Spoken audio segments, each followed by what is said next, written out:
Rick and Susanna lived what seemed like an ideal life. They owned a large home in a quiet suburb, had two loving children, and enjoyed financial security from their well-established careers. On the surface, everything was perfect. Yet, beneath this calm exterior, troubling secrets simmered within the walls of the Wamsley family home. It wasn't until an unexpected 911 call set events in motion that the truth began to emerge. Just before the holiday season in the small town of Mansfield, Texas, local police received a mysterious open-line call. Responding quickly, they arrived to find the home's side door unlocked and two garages wide open. What awaited them inside was a horrific discovery.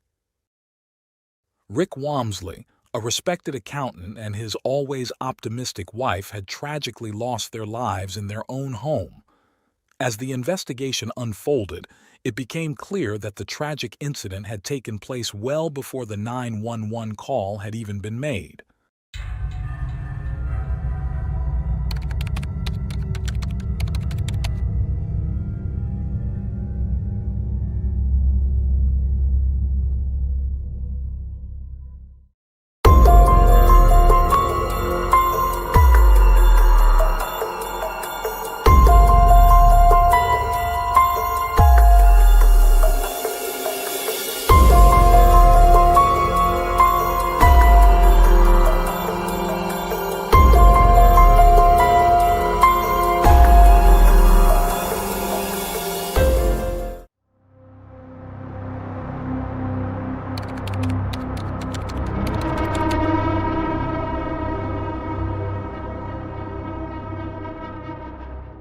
Rick and Susanna Wamsley first met as classmates in Oklahoma during the 1970s. Though they didn't become high school sweethearts, they left an impression on each other. Years later, as Rick pursued his studies at Oklahoma State University and Susanna attended a Christian college, their paths crossed once more. Their old connection reignited, and before long, what began as a casual reconnection turned into something more serious. The two began dating, and soon enough, they knew they wanted to build a life together. They married, and in 1978, their daughter Sarah was born. 6 years later, they welcomed their son Andrew. Rick found success as a certified accountant, working in the oil and gas industry, and over the years, his career saw the family relocate several times. Eventually, they settled in Fort Worth, Texas, along the banks of the Trinity River, a large yet tranquil city steeped in history. Rick opened his own accounting firm from his home office, providing the family with a comfortable income. By 2003, the Wamsleys lived in the upscale community of Mansfield, just 20 miles from Fort Worth. Their daughter Sarah, now 25, had become a mother and moved into her own apartment. Their 19-year-old son Andrew had just graduated from high school and was attending college part-time while working at a mini golf course. Rick and Susanna were celebrating a happy life together, having marked their 25th wedding anniversary that summer with friends and family. As Christmas 2003 approached, Susanna eagerly prepared for their holiday celebrations, adorning the house with festive decorations and carefully selecting gifts for her loved ones. The living room sparkled with lights, and a large Christmas tree stood proudly, surrounded by presents wrapped with care. Everything seemed perfect for the family's 25th Christmas together. But the peaceful scene in Mansfield was shattered on December 11, 2003. At 11:41 p.m., a 911 dispatcher received a call from the Wamsley residence. On the other end, there was only silence, indicating that someone may have been in distress but unable to speak. Acting quickly, the dispatcher sent officers to the home. Upon arrival, the police found the side door leading to the garage open, but no one responded to their knocks or rings at the door. Once inside, officers were confronted with a grim sight. Susanna Wamsley, 45, was found lying cold on the living room couch. Rick, 46, was discovered in the foyer near the front door, lifeless in a pool of blood. The emergency responders quickly confirmed that both had been dead for some time. The investigation revealed horrifying details. Susanna had been shot and stabbed multiple times, even after she had likely passed away. It appeared she had been attacked while resting in the living room. Nearby, detectives found bloody palm prints, a bullet, and fragments of a broken hair clip, all crucial pieces of evidence. Rick had also been shot and stabbed, but his injuries suggested he had fought back against the attacker before succumbing to his wounds. A tuft of hair in his hand pointed to a violent struggle. Despite initial suspicions of a robbery, the discovery of $15,000 in cash left untouched in the master bedroom led investigators to dismiss that theory. Nothing of value had been taken, and there were no signs of forced entry. Neighbors and friends, stunned by the tragedy, could not fathom who might have wanted to harm the Wamsleys. Rick and Susanna were beloved members of the community, known for their kindness and hospitality.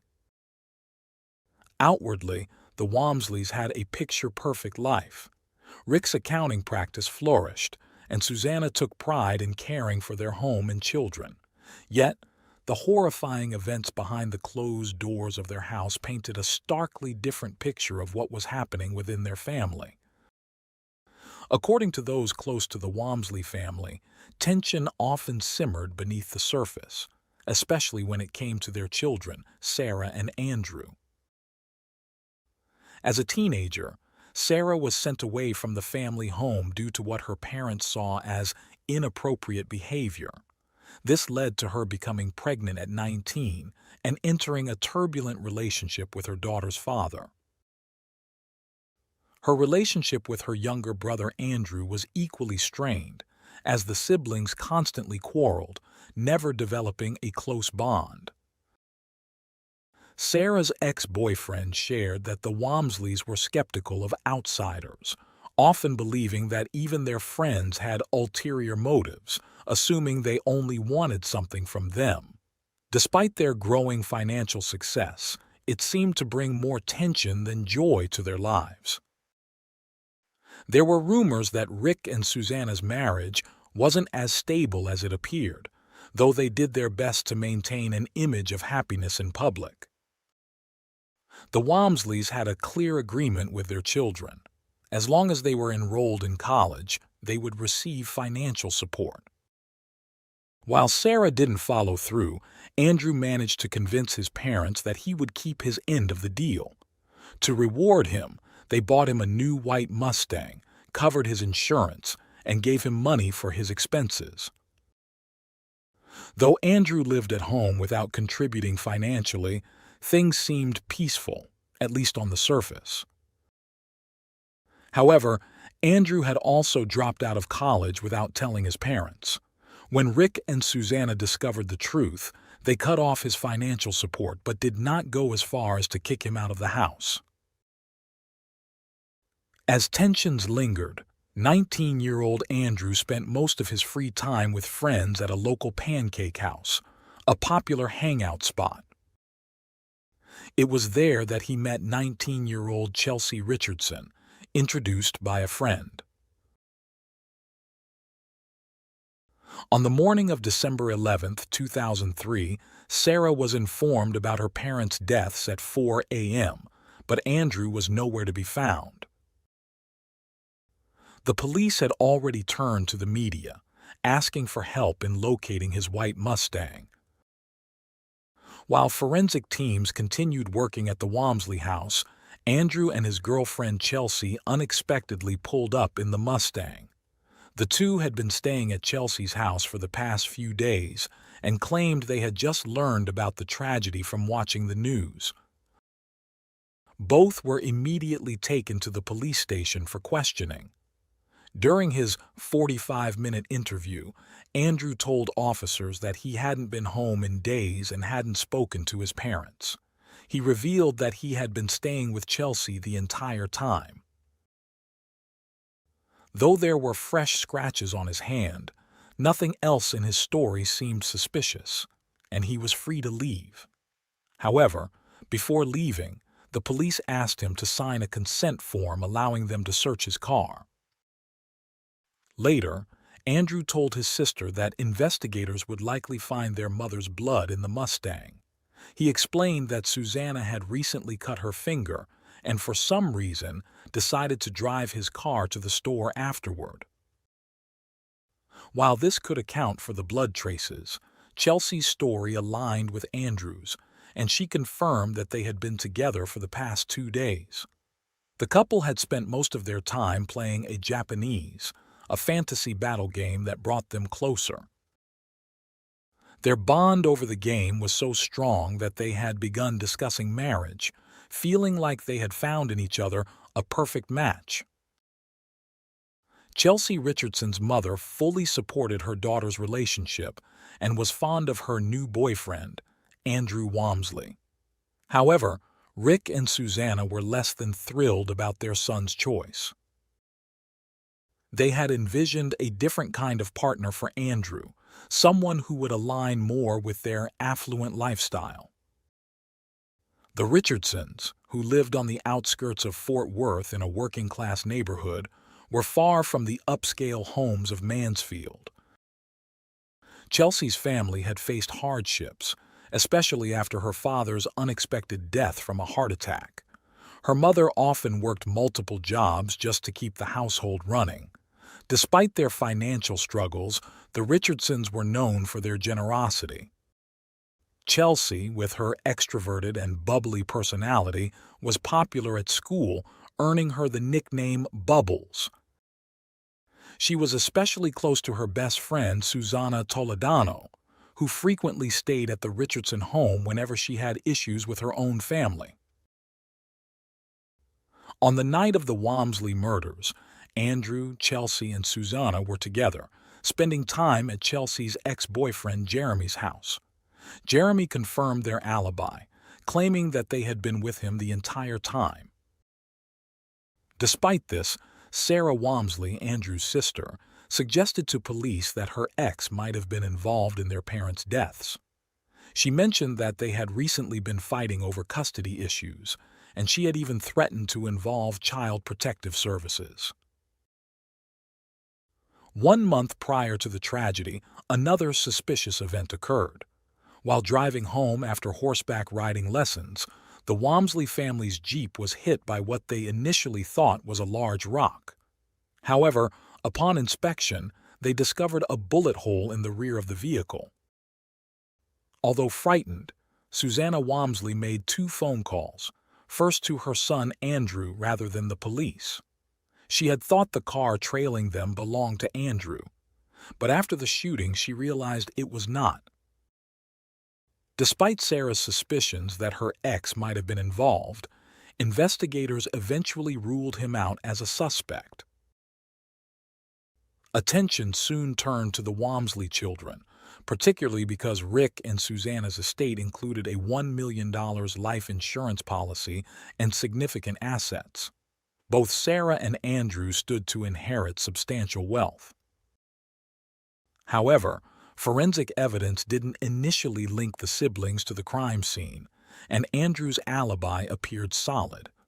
Even though blood was found in the back of Andrew's Mustang, the car had been meticulously cleaned, and investigators couldn't determine whose blood it was. As months passed without significant progress, the investigation hit a standstill. The district attorney decided to convene a grand jury, issuing subpoenas to key individuals connected to the Wamsleys. Jeremy once again testified that Andrew, Chelsea, and Susanna had been with him the night of the murders, offering them a solid alibi. Susanna even voluntarily provided a DNA sample for comparison with evidence found at the crime scene. The investigation took a pivotal turn when Susanna's DNA was matched to the strand of hair found in Rick Wamsley's hand and the broken hair clip left at the scene. This discovery shattered the notion of an outsider being responsible. Susanna was arrested and faced the possibility of the death penalty. Realizing the severity of her situation, Susanna began to talk. She initially claimed that on the night of the murders, she had been with a friend, a 25-year-old man named Hilario Cardenas, who had a gun and needed money. According to her, Hilario entered the Wamsley home alone while she waited outside. However, as investigators dug deeper, they suspected that the truth was far more complicated than Susanna's initial story. Susanna Toledano initially claimed that after hearing gunshots, she rushed to the scene. According to her, Rick Wamsley, the family patriarch, begged her to stop the attack, but she insisted she wasn't truly involved and had no way to prevent it. However, this story quickly began to unravel. So who was Hilario Cardenas? Hilario, a night manager at a local restaurant where Andrew, Chelsea, and Susanna often spent time, had become familiar with the group. He had a young daughter to care for and was in desperate need of money. It was through his friendship with Andrew that Hilario learned of the Wamsley family's wealth. During questioning, Hilario denied taking part in the murders but did admit to purchasing a gun for $200 at Andrew's request. The teenagers, Andrew, Chelsea, and Susanna, wanted to practice shooting at a friend's farm. Investigators began verifying Hilario's story, starting with the owner of the property where the group had allegedly practiced. The owner, a friend of Chelsea's mother, confirmed that the teenagers had indeed visited her 3-acre plot to shoot at a nearby pond. She also stated that she had no knowledge of Hilario, who later gained the trust of investigators by passing a polygraph test. Forensic teams drained the pond on the property and recovered bullets that matched those found at the Wamsley home. This proved that the group had been practicing their shooting skills for months in preparation for the crime. With the discovery of matching ballistics, Susanna's initial claim about Hilario leading the attack fell apart. Given another chance to tell the truth, Susanna changed her story. This time, she implicated her best friend Chelsea and revealed a more detailed version of the events. According to Susanna's revised account, the 3 teenagers had spent numerous nights at a local cafe plotting the murder. They believed that once Rick and his wife were dead, Andrew would inherit over $1 million, and the friends could live a carefree life together. Susanna dreamed of quitting her low-paying job and buying a new car. The group convinced Hilario to purchase the gun. After honing their shooting skills at the farm, they devised their first plan, to shoot at Rick's Jeep's gas tank, hoping to blow it up and eliminate Rick, his wife, and Sarah all at once. However, when Susanna, riding in the white Mustang behind the Jeep, missed her shot, the group switched to Plan B, breaking into the Wamsley home in the middle of the night and staging the scene to look like a robbery. After the failed car attack, Chelsea became enraged and pressured Susanna to finish the job. On the night of December 11, 2003, the group made their second attempt. Armed with a gun, Susanna entered the house, while Andrew and Chelsea carried knives. Susanna confessed to shooting Susanna Wamsley while she lay on the couch. Andrew then led her to the master bedroom where she fired at Rick but missed, hitting the headboard instead.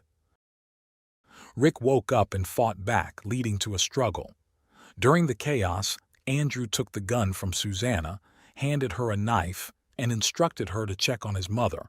Susanna saw Rick kneeling, pleading with Chelsea, asking, "Why?" Chelsea coldly replied, "Because I'm pregnant," before Rick was shot. Susanna wasn't sure who pulled the trigger but knew that multiple knife wounds were inflicted on Rick after the shot was fired. In exchange for testifying against her friends, Susanna was able to avoid the death penalty that now loomed over Chelsea and Andrew. Despite Susanna's earlier lies, her final version of the story became the foundation of the prosecution's case.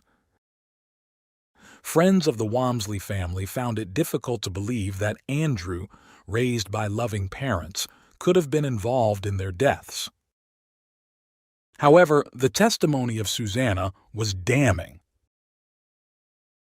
On July 1, 2004, 7 months after the murders, the authorities formally charged Andrew and Chelsea with the killings. Chelsea's behavior in prison didn't help her case. She boasted about her involvement to cellmates and even attempted to convince some to fabricate an alibi for her. Her initial alibi, provided by Jeremy, fell apart when Jeremy admitted that he wasn't with the group that night, having been manipulated into lying. Chelsea, once a bubbly high school student, was painted as the mastermind behind the entire operation. The prosecution argued that she manipulated Andrew into believing they would be better off without his family and persuaded Susanna to carry out the killings. Chelsea even wrote a note to Susanna from jail, begging her to place the blame on Hilario and pleading that she and Andrew's unborn child deserved a future. Susanna, however, doubted that Chelsea was actually pregnant. Susanna's testimony was crucial in securing convictions against both Chelsea and Andrew. After a swift deliberation, the jury found Chelsea guilty of capital murder. They sentenced her to death by lethal injection. Andrew's defense team, citing his schizoid personality disorder, managed to convince the jury to spare him from death row. Instead, Andrew was sentenced to life imprisonment with the possibility of parole after 2044. During his trial in 2006, Andrew claimed that he killed his parents due to years of emotional and physical abuse, but the jury rejected his defense. Hilario, though not directly involved in the murders, was found guilty of conspiracy to commit a felony and sentenced to 50 years in prison with the possibility of parole in 2023. Chelsea, who was once slated for execution, had her sentence reduced to life in prison in 2012 after Susanna's testimony raised doubts about her role as the primary instigator. As for Susanna, she remains incarcerated with the possibility of parole in 2034. What started as a plot for a carefree life left the trio with long prison sentences, ensuring they won't have to worry about their futures for many years to come.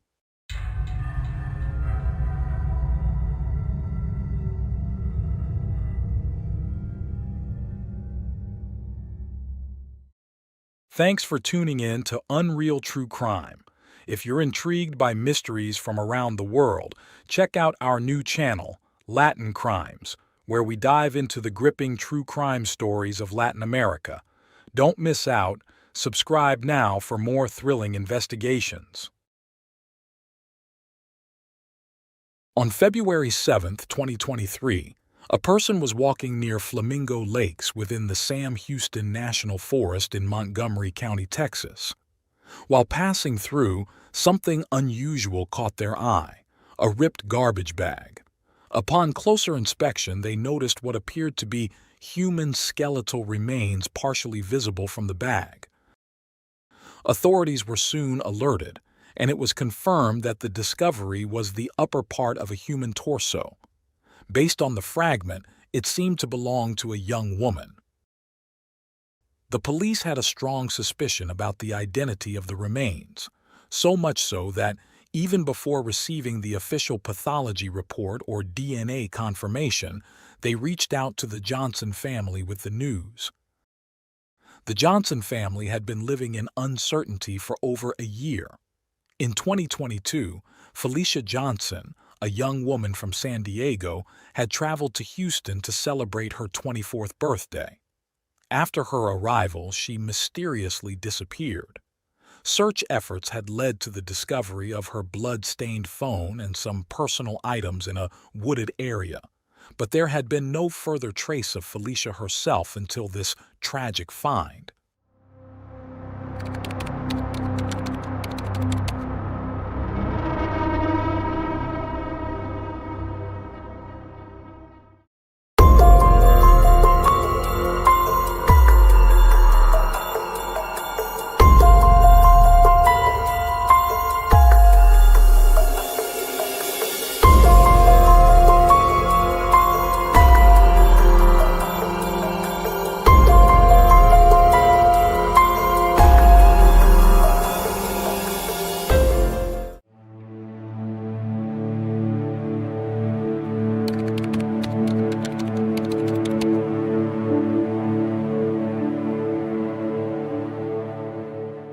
Felicia Johnson was the eldest of 3 children.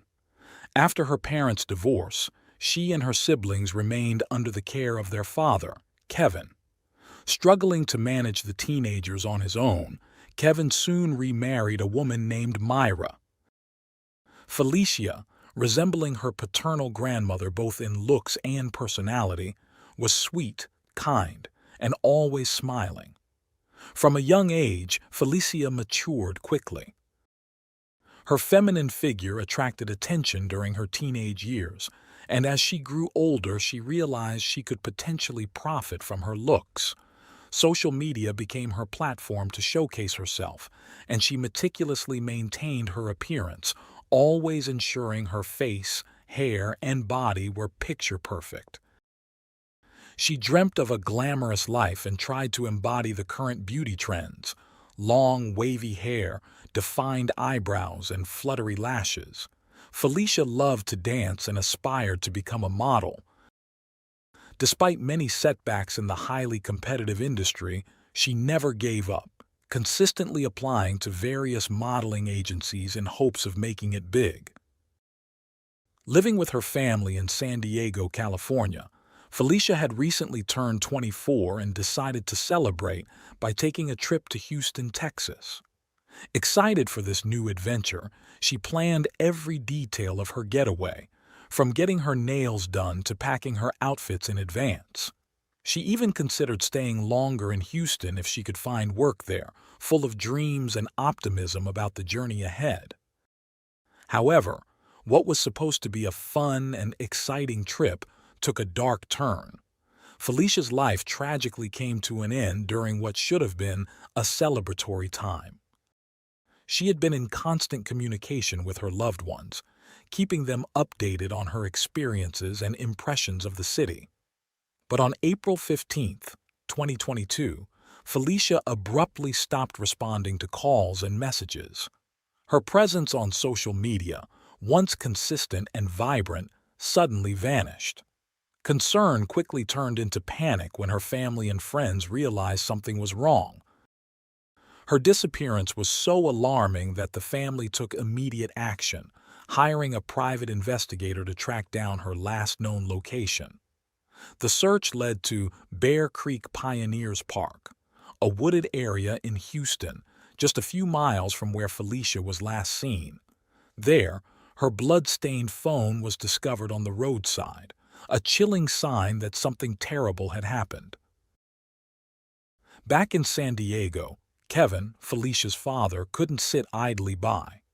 He immediately flew to Houston, determined to find his daughter. Upon arrival, he filed a missing person report with the police, but in his view, they were slow to act. It seemed that Felicia's case was not treated with the urgency it deserved, possibly due to her race. Still, Kevin refused to give up. Flyers with Felicia's photos and a detailed description were plastered across Bear Creek Pioneers Park, with local residents and visitors joining the search. The search expanded, even attracting the attention of the FBI after Quennell X, a community activist, highlighted the alarming number of missing dark-skinned girls in Houston over recent months.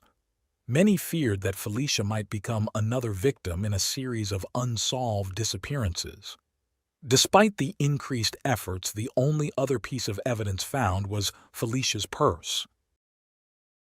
In an effort to piece together her final movements, detectives spoke with her friends and family. They discovered that, while in Houston, Felicia had applied for a job at an adult entertainment club called Cover Girls. Unfortunately, she was rejected.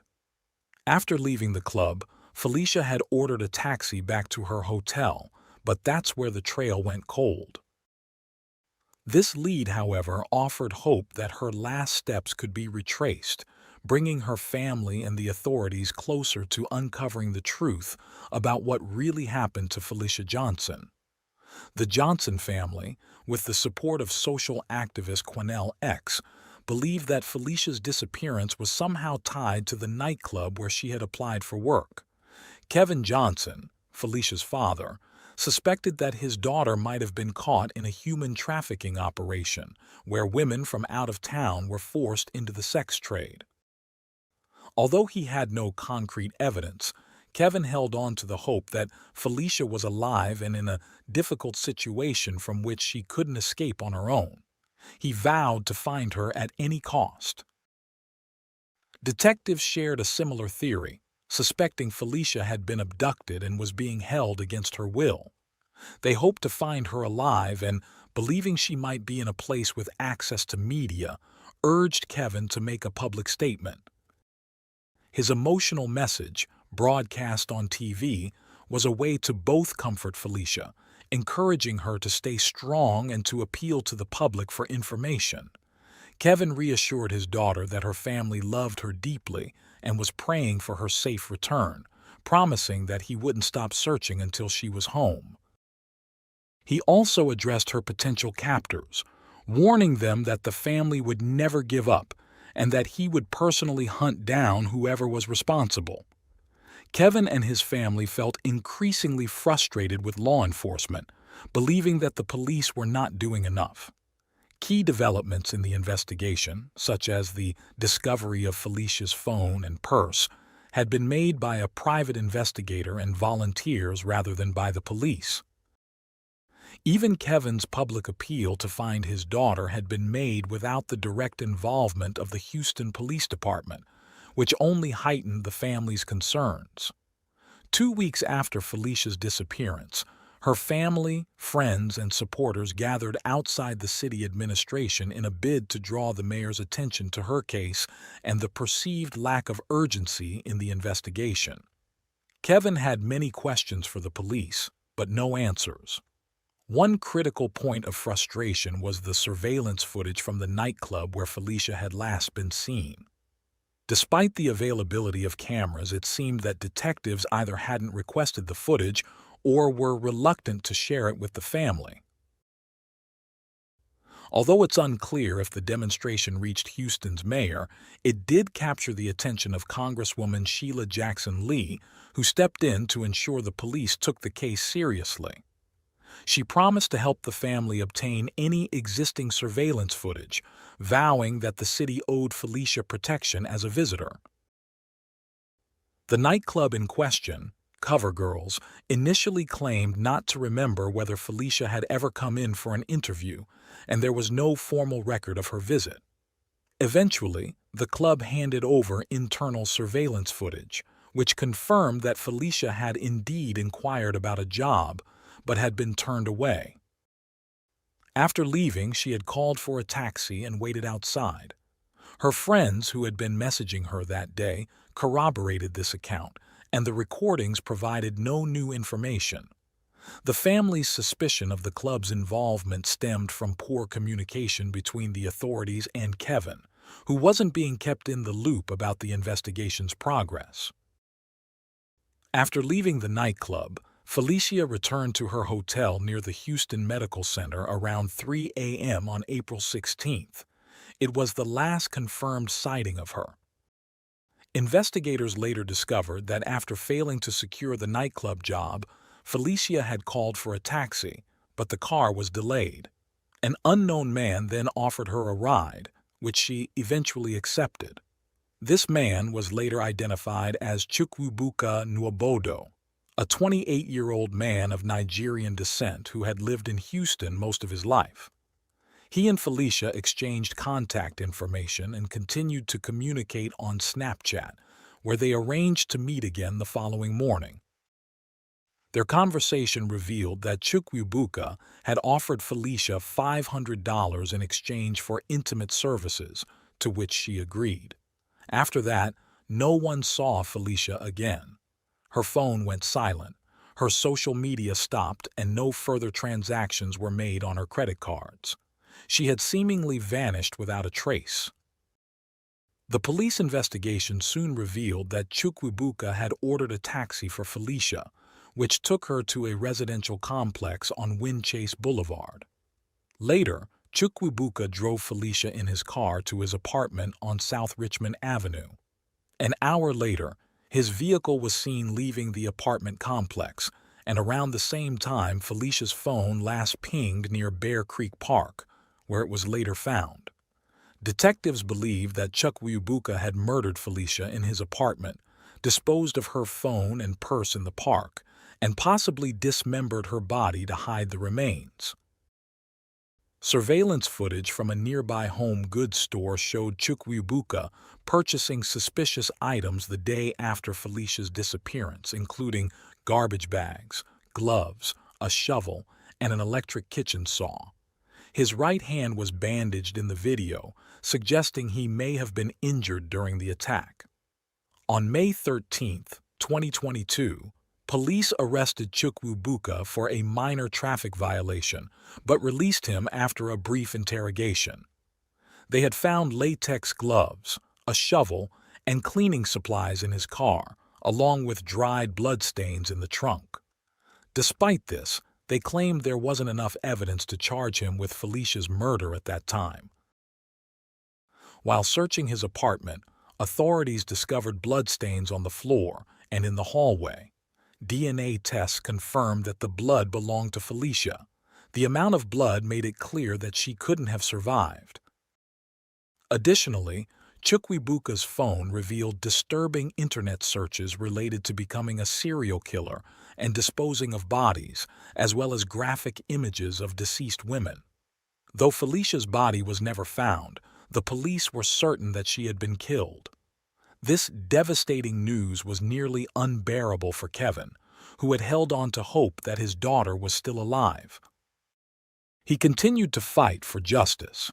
Though the investigation's slow progress and the initial lack of police action left him disheartened. Chukwuebuka, meanwhile, vanished after his release, leaving the case without closure.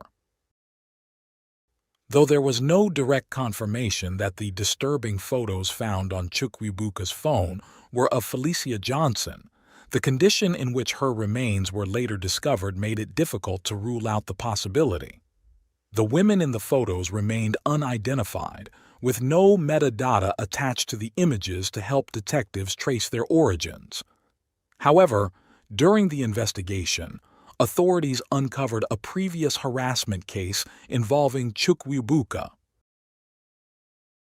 A few years earlier, a woman had accused him of attempting to force her into sexual acts while inside his car. The woman had managed to escape by resisting and running away, leaving her attacker behind. Although she initially reported the incident to the police, she later retracted her statement and refused to cooperate further. It was unclear why she changed her story, but the case was dropped. This incident, however, highlighted Chukwuebuka's past violent behavior toward women, raising serious concerns as he became the prime suspect in Felicia's case.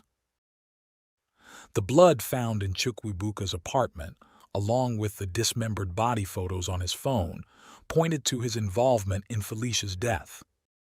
Tragically, by the time these pieces of evidence were discovered, Chukwuebuka had already been released by the authorities. If the investigation had been more coordinated, he would likely have been behind bars. Realizing their mistake, law enforcement quickly filed charges against Chukwuebuka in June 2022, accusing him of Felicia Johnson's murder and tampering with evidence. Unfortunately, he had already disappeared by then. The formal charges marked progress in the investigation, but shattered the Johnson family's hope of finding Felicia alive. They had clung to the belief that she might have been in a terrible situation but could still be rescued. The Johnson family, desperate for answers, offered a $5,000 reward for information leading to Chukwuebuka's arrest. Vigils were held in both San Diego and Bear Creek Park, where Felicia's phone had been found. Friends and loved ones gathered to remember the vibrant and witty young woman they had lost, hoping that her body would soon be recovered and laid to rest properly. For a year, the Johnson family lived in a painful limbo, not knowing where Felicia's remains were or what had happened to her. Finally, in February 2023, skeletal remains were found in Sam Houston National Forest, prompting detectives to believe they had found Felicia. While they waited for dental record confirmation, Kevin Johnson was informed that the remains likely belonged to his daughter. The police's certainty came from the location, the condition of the remains, and some personal items found with the body. For Kevin, this discovery, though heartbreaking, brought some closure. It was agonizing to wake up every day knowing his daughter wasn't alive, but even more unbearable was the thought that she hadn't been given a proper burial. Now, he could finally bring her home. The discovery of a body in the forest shocked the local community. The area, though wooded, was near residential homes, and the sight of forensic teams and police vehicles signaled that something terrible had occurred. People who regularly walked through the forest were horrified to learn that, just a few feet away, the remains of a girl who had been missing for a year had been hidden. Forensic examination confirmed that the remains belonged to Felicia, identified through dental records. However, only the upper portion of her torso was found, making it impossible to determine the exact cause of death. The rest of her body remained missing, leaving unanswered questions about what had happened and whether the remaining parts would ever be found. Despite these uncertainties, the discovery gave the Johnson family some peace. Kevin Johnson made a public statement, expressing relief that his daughter had finally come home to seek justice. He vowed to continue fighting for answers and justice, not only for Felicia, but also for other victims who had suffered at the hands of criminals like Chukwuebuka. Though physically and emotionally drained from months of anguish, Kevin remained steadfast in his pursuit of justice. Even with the discovery of Felicia's remains, Chukwuebuka was still at large. Law enforcement suspected he had committed other violent crimes and was potentially a threat to more women. Over the past year, Kevin had struggled with depression, anxiety, and post-traumatic stress, unable to sleep or come to terms with the reality of what had happened to his daughter. In a devastating reality, Chukwuebuka remains on the run to this day. He is considered extremely dangerous, and there is fear that he may have harmed other women. The Johnson family continues to raise awareness, urging the public to stay vigilant and share Felicia's story in the hope that justice will finally be served. Kevin and his family also dream of creating a foundation in Felicia's honor, dedicated to helping women forced into exploitative situations. For the Johnsons, Felicia wasn't just a 24-year-old woman with dreams. She was a daughter, a sister, and a friend whose life mattered. They want to ensure that her legacy will help protect other women, giving them the compassion and dignity every person deserves.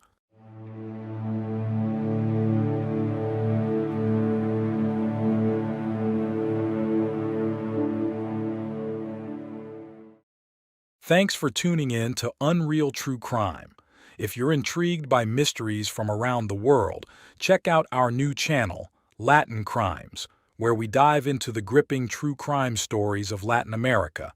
Don't miss out. Subscribe now for more thrilling investigations. It was meant to be the perfect vacation for a family of four, soaking up the sun and enjoying the clear blue waters on a fancy Caribbean cruise. But one morning, everything changed.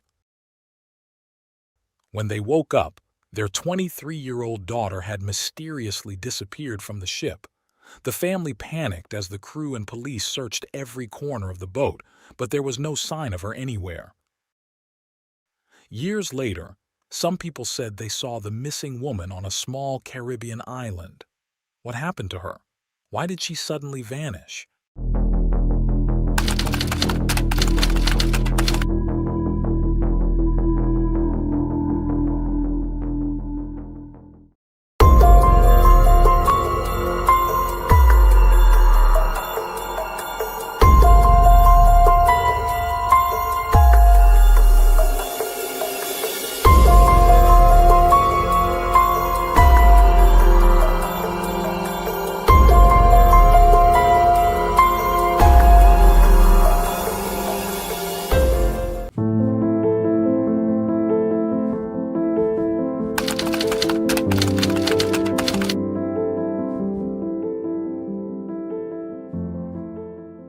On March 21, 1998, 23-year-old Amy Lynn Bradley, along with her parents and brother, set off on a family trip from Chesterfield, Virginia, to Puerto Rico. They were preparing to embark on a cruise aboard the Rhapsody of the Seas for a week-long voyage through the Caribbean. This trip came as a surprise, spurred by her father Ron's excellent performance at work, which earned the family an all-expenses-paid vacation. Initially, Amy was hesitant to go. Although she was a strong swimmer, she harbored an unexplained fear of the sea and ships. However, with encouragement from her mother and brother, Brad, she eventually agreed to join the family on the trip. Born on May 12, 1974, Amy had just celebrated her 23rd birthday. Standing was in great physical shape and had a keen sense of fashion.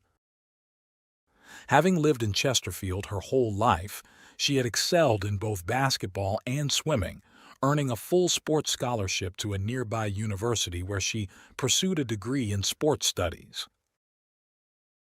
Upon graduation, she had become a certified lifeguard and physical education teacher. Just before the trip, she had received her degree and was planning to pursue a master's. She had also recently moved into her own apartment to start living independently. The cruise promised to be a relaxing getaway, with a route that departed from San Juan, Puerto Rico, and included stops in Aruba, Curaçao, and St. Martin before returning to Puerto Rico. The voyage was set to last 7 days. The Rhapsody of the Seas, a new luxury liner, was nearly 920 feet long and could accommodate around 2,000 passengers and 700 crew members. Though owned by a Florida-based company, the ship was registered in Norway. The cruise offered all the elements of a dream vacation: sun-soaked beaches, refreshing cocktails, and a variety of gourmet cuisine. However, this much-anticipated trip took a dark turn for Amy's family. On March 21st, the family flew to Puerto Rico and immediately boarded the luxurious cruise ship. Their cabin, located on the 8th deck on the starboard side, felt like a cozy hotel room, complete with a private balcony offering stunning ocean views. As the ship set sail that evening, excitement buzzed among the passengers, and Amy's father, Ron, attended a formal dinner with other award-winning employees. Meanwhile, Amy and her brother, Brad, took numerous photos around the ship. The following day, the ship docked in Aruba, and the Bradley family took the opportunity to explore the island. They bought local souvenirs before returning to the ship, which was scheduled to depart for Curaçao that evening. After returning, Amy and her mother visited the 4th deck, where professional photographers displayed pictures taken of the passengers. Amy specifically remembered having photos taken the night before, but couldn't find them among the displayed shots. She inquired with the photographer, who confirmed the pictures were taken but had mysteriously gone missing. He promised to reprint them the next day, leaving Amy and her mother wondering if someone had purchased the photos of her. Later, the family headed to the ship's music lounge on the 10th deck, where there was live music and entertainment, including a small singing and dancing troupe from Aruba. Curiously, some locals from Aruba had also boarded the ship, though they weren't performers or tourists. As the night progressed, Amy met a bassist at the party.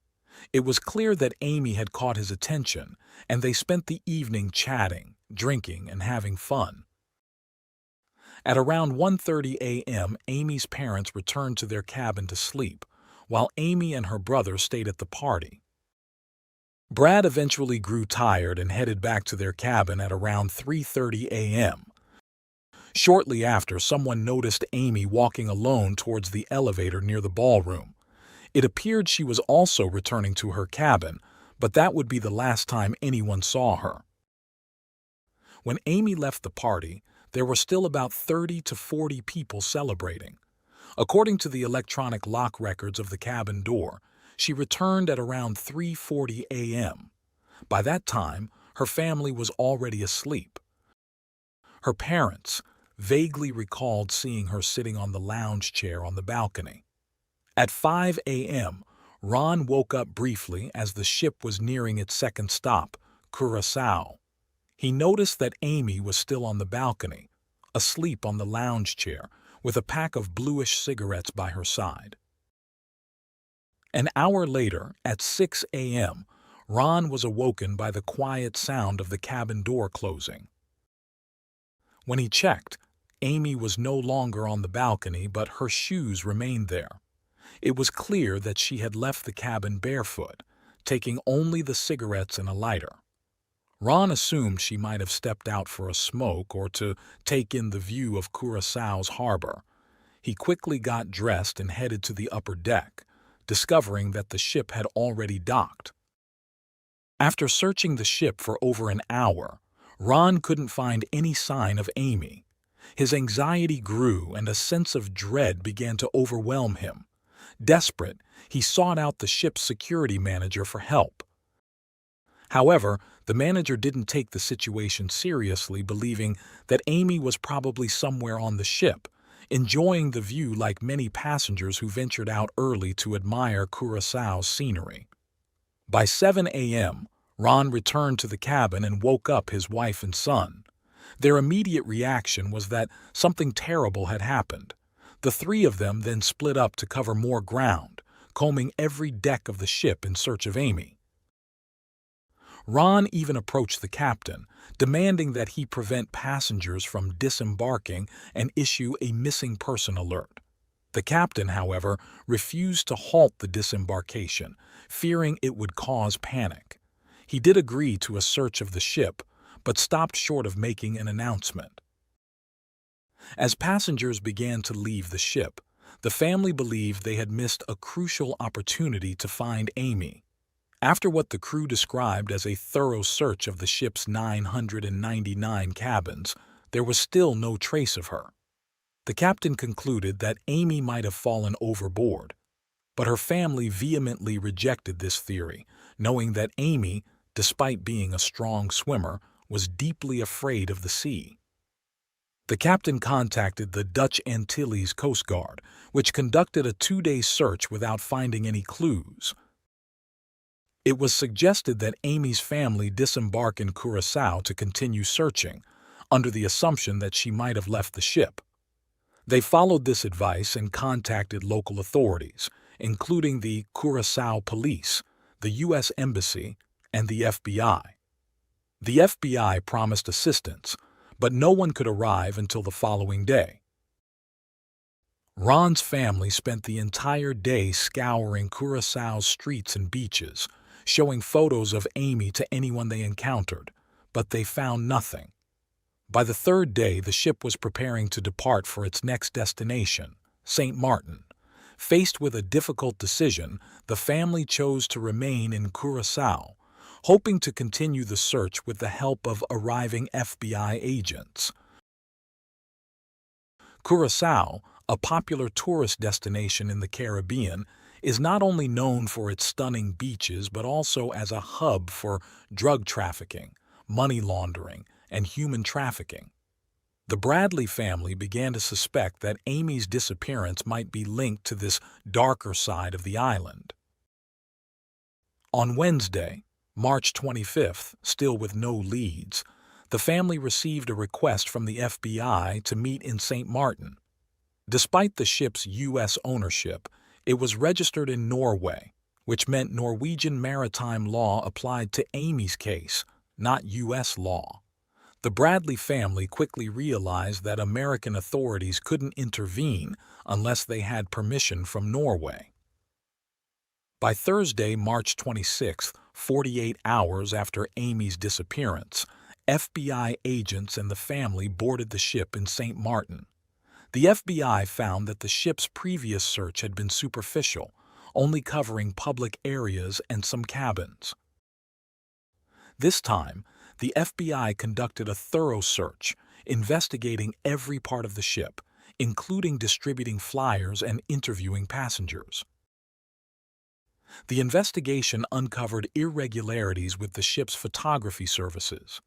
Anyone could purchase photos of any passenger, raising suspicions about Amy's missing photos.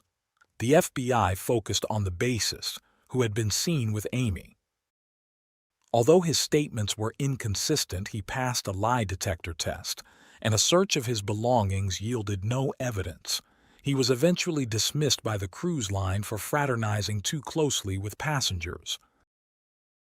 Despite the FBI's efforts, they ruled out foul play, accidental drowning, and murder. They identified several suspicious individuals and activities, but due to legal constraints in dealing with an international case, they were forced to halt their investigation. On March 28, 1998, the cruise ship returned to Puerto Rico, marking the end of what should have been a 7-day Caribbean adventure. While many passengers had likely enjoyed the trip, for Ron's family, it had turned into a nightmare. Their beloved Amy was missing, and the sense of loss was overwhelming. Soon after the ship docked, they flew back to the U.S., heartbroken and desperate for answers. Despite their devastation, Ron's family refused to give up. They launched a nationwide campaign to search for Amy, setting up a dedicated hotline and website to collect any relevant information. A $250,000 reward was also offered for any useful leads. Several Puerto Rican locals called in, claiming to have seen Amy. Ron shared these tips with the FBI, and even he and his son traveled back to Curaçao to follow some leads. Sadly, none of these efforts bore fruit. In addition to working with authorities, the Bradleys hired private investigators to conduct a thorough reinvestigation of the cruise ship. They even consulted psychics, hoping to find clues through supernatural means, but these too led nowhere. The family became convinced that Amy had been drugged during her interaction with the bassist, possibly in the early hours of that morning.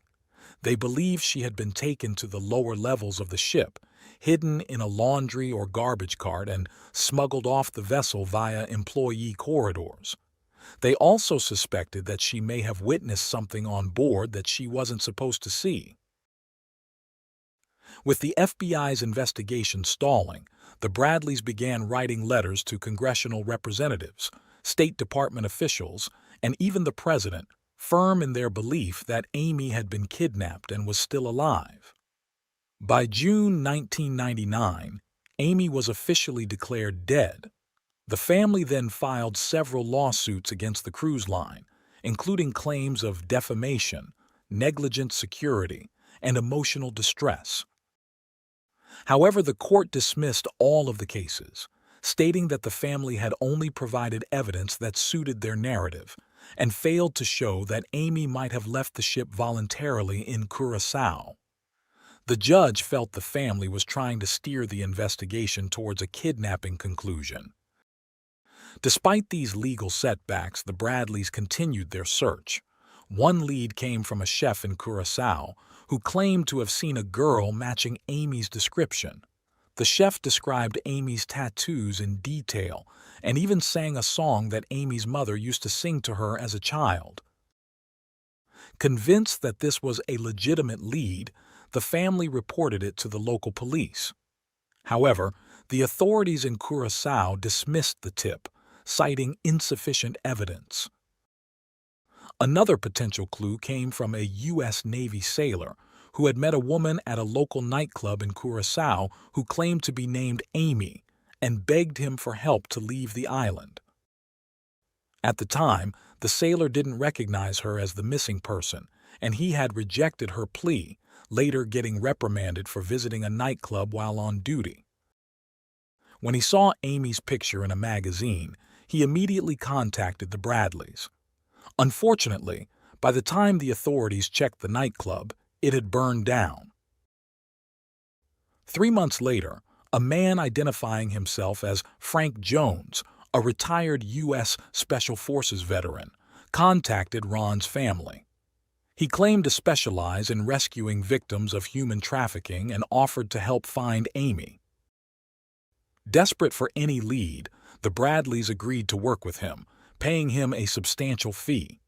Jones sent them a photograph of a young woman sitting on a beach, her face obscured by a hat, but her tattoos were visible and matched those of Amy.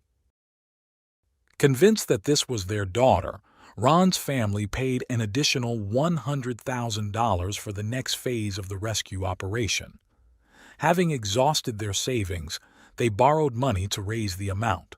The family flew to Florida, waiting anxiously in a hotel for news from Frank. Meanwhile, Ron's boss, who had loaned the family a private plane for a quick return to Curaçao, grew suspicious. He secretly hired a friend to investigate Frank's activities. It didn't take long to discover that Jones was running a scam. There was no sign of Amy on the island, and the photo had been staged with hired models. In total, Frank had swindled the Bradleys out of over $200,000. He later confessed that the tattoos in the photo were fake.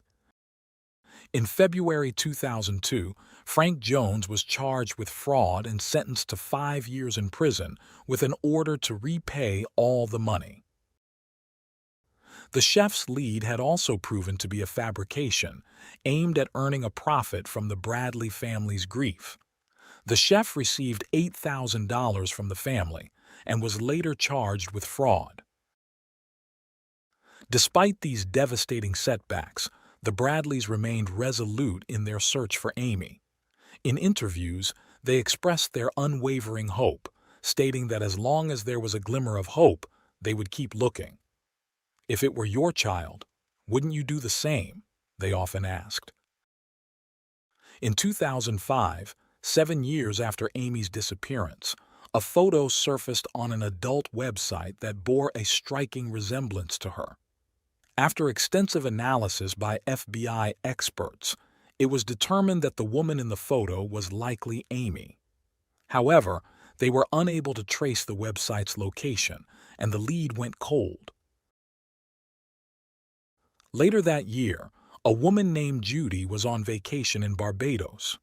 While using a public restroom, she overheard a man threatening a woman in a nearby stall, urging her to engage in sex work.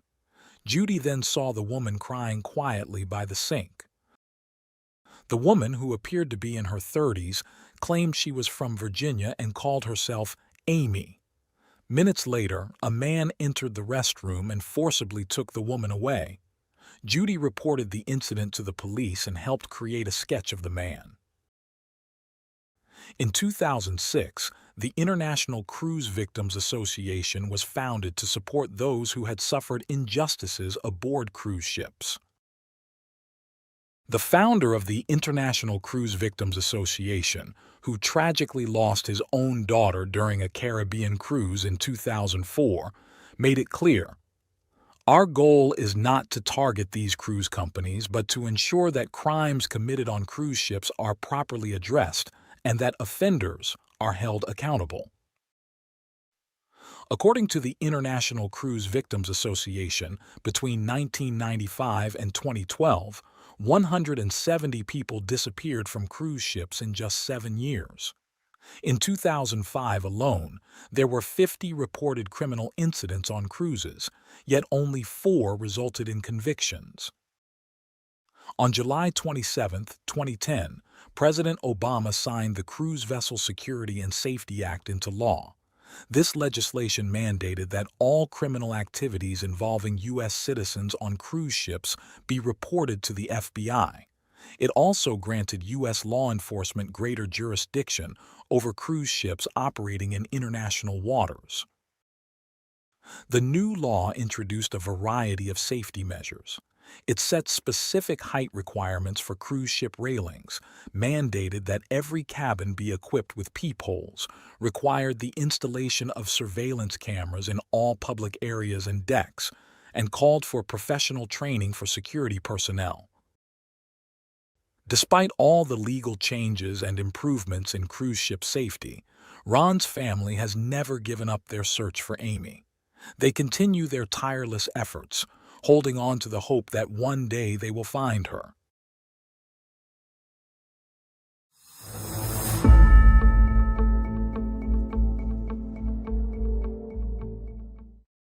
Thanks for tuning in to Unreal True Crime. If you're intrigued by mysteries from around the world, check out our new channel, Latin Crimes, where we dive into the gripping true crime stories of Latin America. Don't miss out.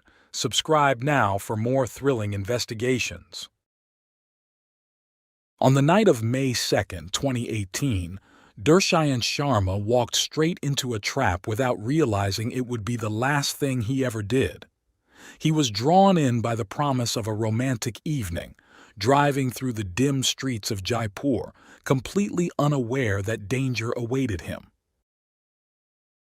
When he arrived at the apartment where he thought his date was waiting, the atmosphere quickly changed from excitement to something far more sinister.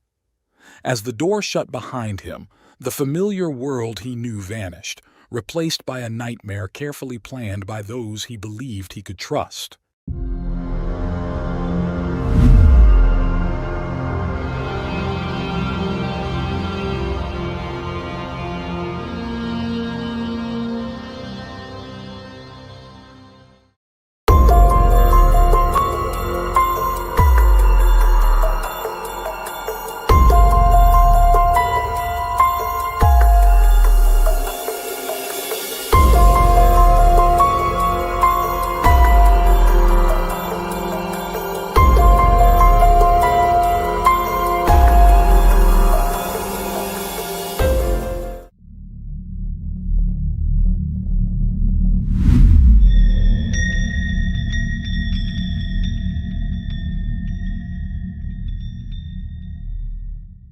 Dushyant Sharma was born in 1992 in Jaipur, the capital of Rajasthan in northwestern India.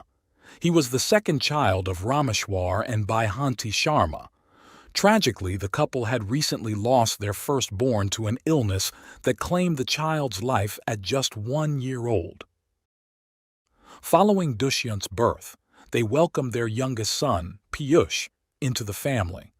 Although Dushyant and Piyush brought joy to their parents, Rameshwar and Baihanti struggled with the lingering grief from their earlier loss. Focusing their energy on raising their 2 sons became a healing balm for the couple. As the family settled into their routine, Rameshwar worked as an accountant at a local cooperative while Baihanti managed the household. This close-knit environment highlighted Dushyant's reserved nature. Unlike other children, he wasn't prone to mischief or teasing his younger brother Piyush. This calm demeanor reassured Baihanti. During his primary school years, Dushyant excelled academically but remained solitary, preferring quiet moments at home. He especially enjoyed spending time with his mother, Baihanti, watching her cook and learning simple culinary techniques. His solitude deepened in high school as his interest in technology and the digital world grew. Dushyant spent countless hours online, largely avoiding social interactions. Despite this, his social media presence painted him as outgoing, frequently sharing well-dressed photos that suggested attendance at various events and nightlife outings. Baihanti noticed Dushyant's introversion but chose not to worry. She focused instead on his strong adherence to Hindu traditions, ensuring he faithfully participated in family rituals and practices. She was confident that when Dushyant started his own family, he would be a supportive husband and a cherished member of his household. In 2010, after completing high school, Dushyant enrolled in an engineering program at a university. Meanwhile, Piyush followed in their father's footsteps by studying accounting. Rameshwar and Baihanti took pride in their son's academic progress. However, in 2012, tragedy struck when Piyush was involved in a fatal accident just as he was preparing for an internship as a secretary. The loss plunged the family into deep sorrow. To protect Dushyant, Rameshwar turned to traditional Hindu practices, giving him protective talismans and rings. The couple also began searching for a suitable partner for Dushyant to ensure the family lineage continued. In 2014, after graduating from university, Dushyant secured a position at a mining company and was appointed as a project director. Around this time, Rameshwar and Baihanti met with a family from their community whose daughter, Vitu, was single. After several thoughtful meetings, both families agreed that Vitu would be a good match for Dushyant. They arranged a formal engagement ceremony, during which Dushyant and Vitu met face-to-face for the first time. The mutual attraction between them provided both young people with confidence in their parents' decision.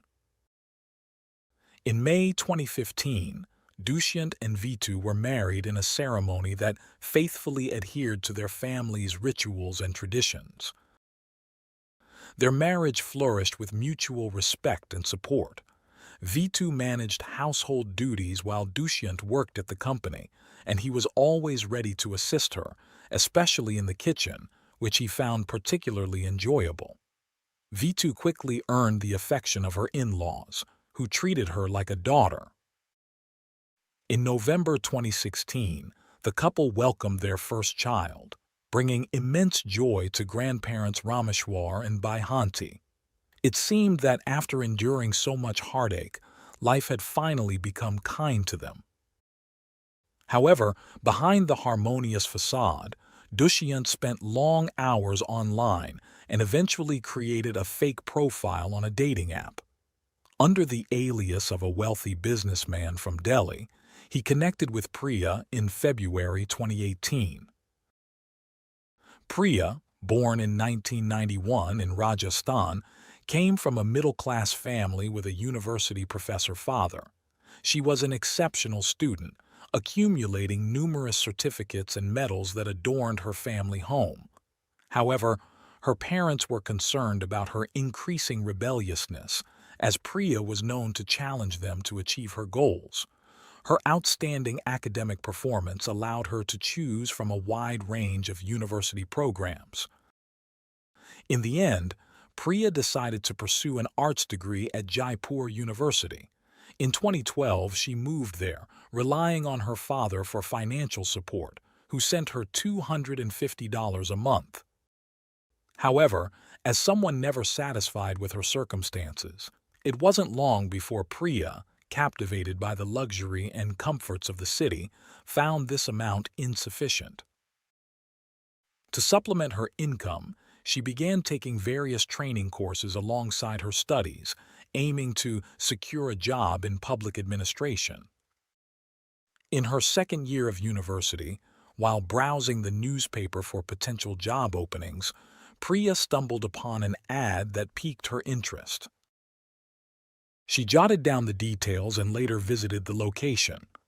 To her surprise, she discovered it was an escort service offering money for recruiting other university girls. Her initial reaction was to decline, but upon learning about the potential earnings, the ambitious Priya reconsidered. Before long, she started working for the agency. From that moment, Priya became obsessed with money, specifically with obtaining it easily. She constantly envisioned herself surrounded by wealth and luxury. Driven by these dreams, she soon launched her own business, a website offering high-profile escorts to wealthy businessmen. However, her transactions were nothing but a scam. Whenever clients contacted her, she would send them photos to choose from, and then demand full payment up front. After meeting them at their hotels to collect the cash, she would disappear, turning off her phone and vanishing without a trace. Although the scheme required her to frequently change phone numbers, this was a minor inconvenience compared to the substantial sums of money she was making. With her newfound wealth, Priya expanded her collection of clothing and accessories without worrying too much about her bills, and her desire for opulence only grew stronger.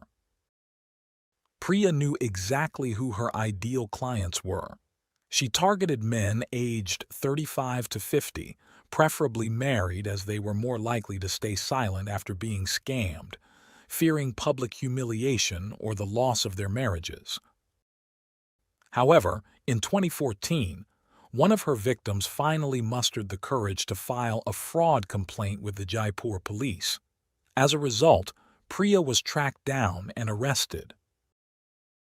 Although she posted bail and was quickly released, she immediately began scheming new ways to make easy money, which led her to commit an ATM robbery. Once again, she was caught and arrested, but surprisingly, she managed to secure her release the very same day. In early 2018, Priya started a relationship with a bank manager. Initially, she played the role of a typical girlfriend, and they even moved in together. But suddenly, without any prior conflict, she began threatening to file a false report of intimate abuse against him, demanding $12,000 in exchange for her silence. Unintimidated, the bank manager reported the incident to the authorities, and Priya found herself behind bars once more. Despite her repeated offenses, she was back on the streets by February 2018. That same month, she created a profile on a dating app and met Dikshant Kamra. At 21 years old, Dikshant was originally from Jaipur and had recently worked as a model and producer in Bombay. Mismanagement of his finances had led him to accumulate $30,000 in debt, eventually forcing him to return to his hometown. After their first in-person meeting, Priya and Dikshant quickly started a romantic relationship. In an attempt to be as honest as possible with her, Dikshant opened up about his life, even sharing his most personal struggles, including the financial problems he was facing. Priya, on the other hand, kept her true occupation a secret and fabricated a life that didn't exist. When the truth about his girlfriend eventually came to light, Dikshant didn't distance himself. Instead, he saw an opportunity. He asked Priya to use the dating app to connect with a wealthy businessman from Jaipur who could help him clear his debt. This request coincided with the appearance of a new contact in Priya's app, and the cunning Priya recognized the opportunity her beloved was seeking. In March 2018, Priya and Dikshant rented an apartment together, and shortly after, he introduced her to Lakshya Walia, a high school friend. The couple quickly realized they could involve Lakshya in their sordid plan, offering him financial compensation in return. Meanwhile, Priya continued to exchange messages with the businessman until she finally succeeded in seducing him into meeting her in person. Their first date took place at a restaurant, and the supposed chemistry between them worked so well that throughout April they continued to meet, usually at the same place. On May 2, 2018, with the real scheme in mind, Priya invited the businessman to her home. Thrilled by such an invitation, Dershian eagerly accepted. After agreeing on an initial meeting point around 7 p.m. that Wednesday, Dershian informed his father that he needed to go to work to handle an urgent matter, promising to return in about an hour. He then drove to the location Priya had given him. Along the way, she called to tell him that she was with two good friends who wanted to meet him. Meanwhile, as the hours passed and it was nearing 9 p.m., Rameshwar grew anxious and tried to contact his son, but Dershian cut the call and then turned off his phone. A few minutes later, Dershian's mother also tried to reach him.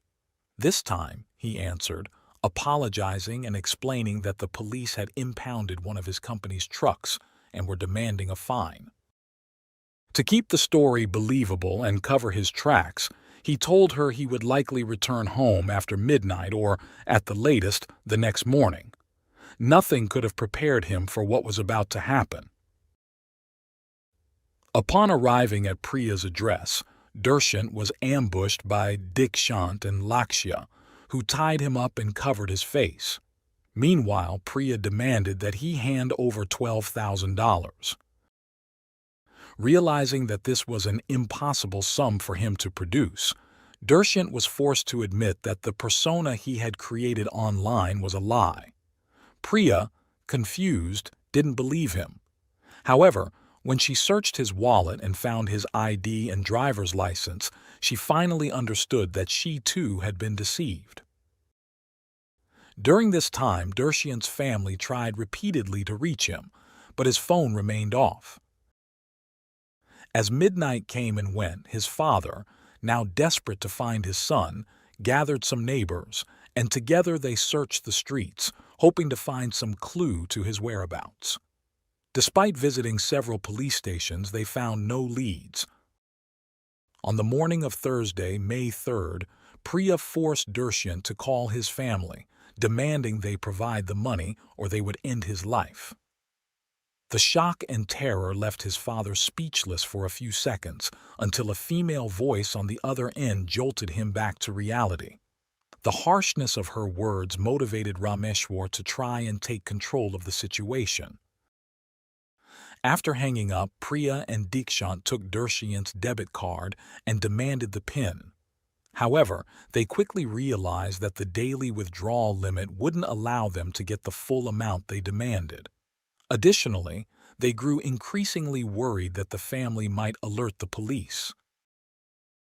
Deeply frustrated by the failure of their plan and sensing that there was no way out, they decided to end Dershian's life using a sharp weapon. Afterward, Lakshya returned home to change his clothes while Priya and Dikshant cleaned the apartment. Once they were done, they got into Dershian's car and drove to a market where they purchased a large suitcase with wheels.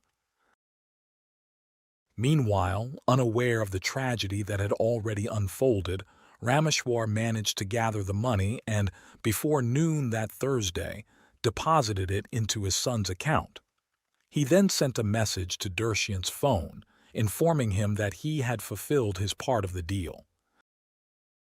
As soon as she received the message, Priya went to an ATM, covered her face, and withdrew the maximum amount allowed by the bank.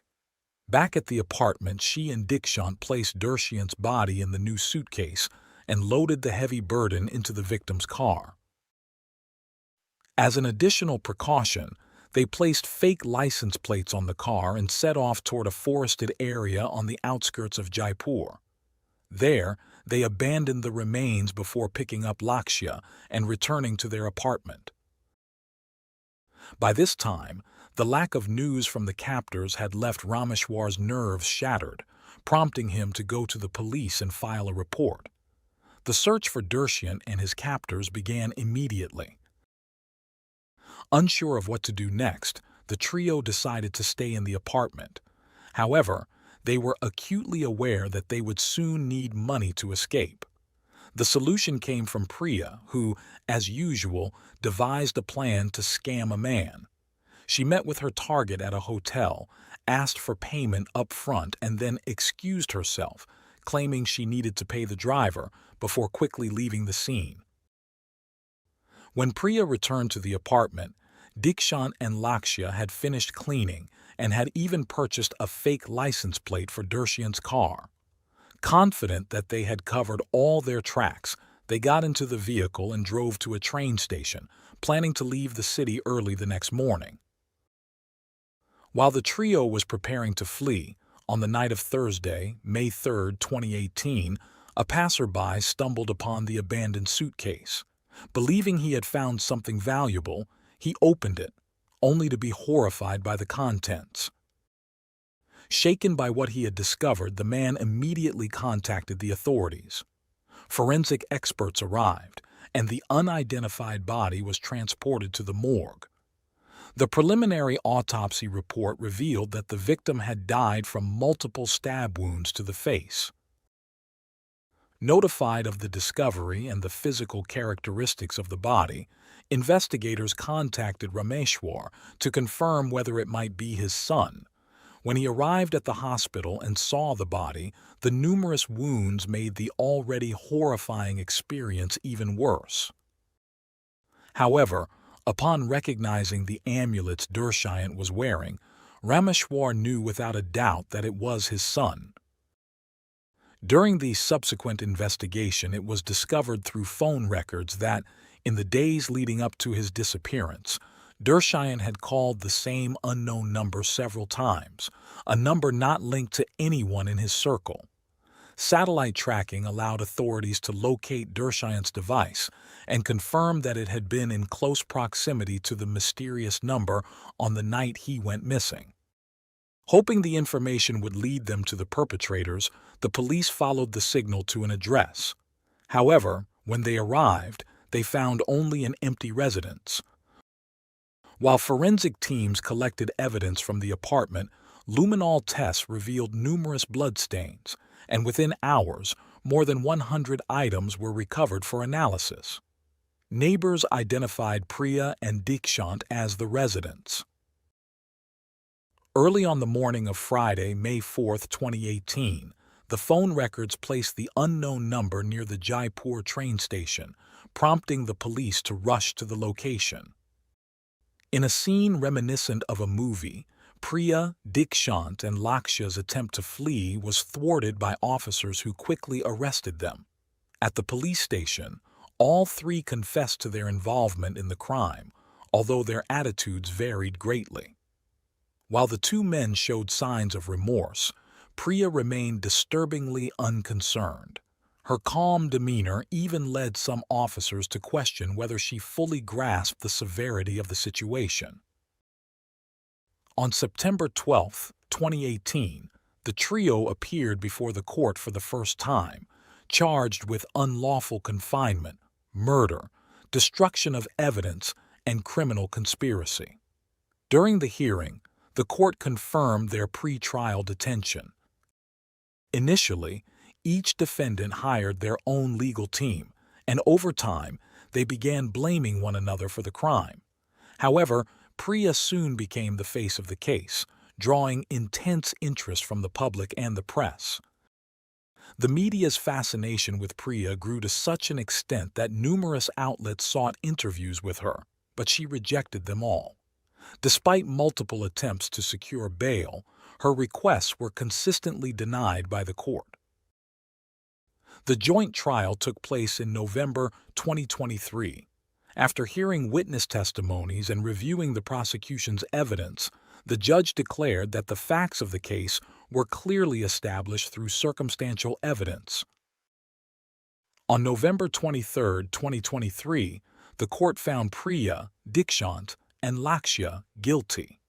The following day, The court sentenced all three to life imprisonment for the murder of Dushyant Sharma. The sadness on the faces of the convicted was evident, with Priya unable to hold back the tears that streamed down her cheeks. Although Rameshwar closely followed the trial, the thought of facing those responsible for his son's death was unbearable. However, even from a distance, the final judgment brought him a sense of relief after 5 long years of waiting. While the scars of the tragedy remained unhealed, Dushyant's parents found renewed strength not only in their grandson, but also in Vitu, who, having moved past the deceptions of her late husband, continued to provide Rameshwar and Baihanti with the love and care she had always shown them.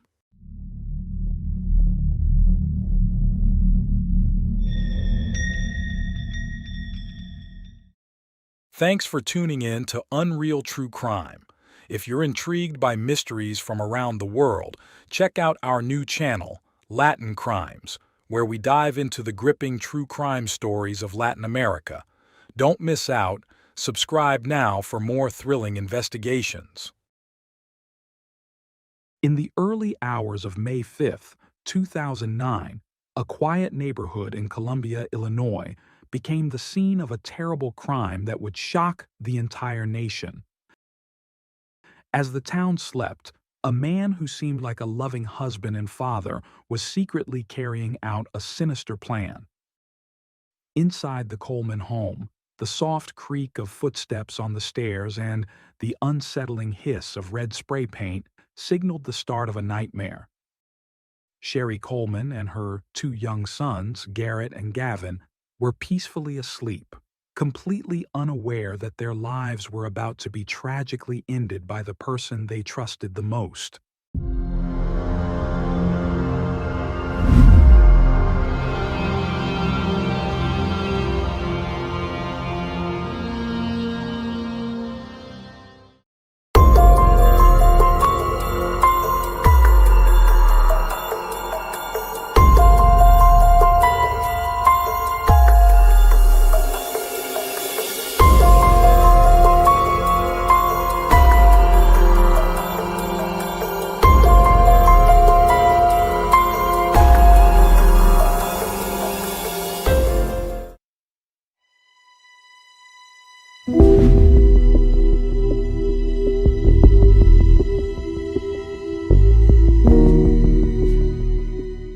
Sherry Ann was born on July 3, 1977, in Berwyn, Illinois, USA, but her family eventually relocated to Florida. Sherry and her brother were raised in a Christian household, guided by their parents' strong faith in Jesus Christ. Sherry was a responsible and disciplined young woman, dedicated to her studies, and known for her radiant appearance and bright eyes. During her time in high school in Largo, Florida, she formed a close friendship with a classmate named Tara Lintz. The 2 girls, almost like sisters, supported each other through the exciting teenage years, filled with music, dances, and shared secrets. However, their paths diverged when Tara had to repeat a grade, while Sherry graduated without any issues in 1996. After graduation, Sherry joined the U.S. Air Force, while her family moved back to Illinois. Sherry pursued her military career with enthusiasm, holding on to her dream of someday meeting the love of her life and starting a family that reflected the values she had learned at home. In May 1997, while attending a military training seminar at Lackland Air Force Base in San Antonio, Texas, 19-year-old Sherry met Christopher Coleman. Christopher was born on March 20, 1977, to Ronald and Coney Coleman, a strict evangelical couple. The Colemans had 2 other sons, but only the name of the youngest, Brad Coleman, is well known. The family's rigid upbringing left little room for leisure. One incident from Christopher's teenage years highlights the influence of his parents' strict rules. After being persuaded by his classmates to drink alcohol for the first time, Christopher was so overwhelmed with guilt that he confessed to his basketball coach. Despite this incident, Christopher was a well-behaved and diligent student who never got into trouble. After high school, he joined the Marine Corps, where he became a skilled dog handler, a role that led him to meet Sherry. The connection between Sherry and Christopher was immediate. Their conversations, shared meals, and mutual goals quickly brought them closer. Within just 3 months of dating, Sherry became pregnant. True to his values, Christopher proposed to her right away. On August 8, 1997, the couple drove to Chicago for the weekend and got married. Their first child, Garrett Coleman, was born on April 30, 1998. The couple settled in a 2-story building in Columbia, Illinois, and on January 25, 2000, welcomed their second son, Gavin Coleman. Life seemed perfect for the young family. Sherry felt incredibly blessed to be a mother, dedicating herself fully to her children, whose laughter and antics brought more joy than she had ever imagined.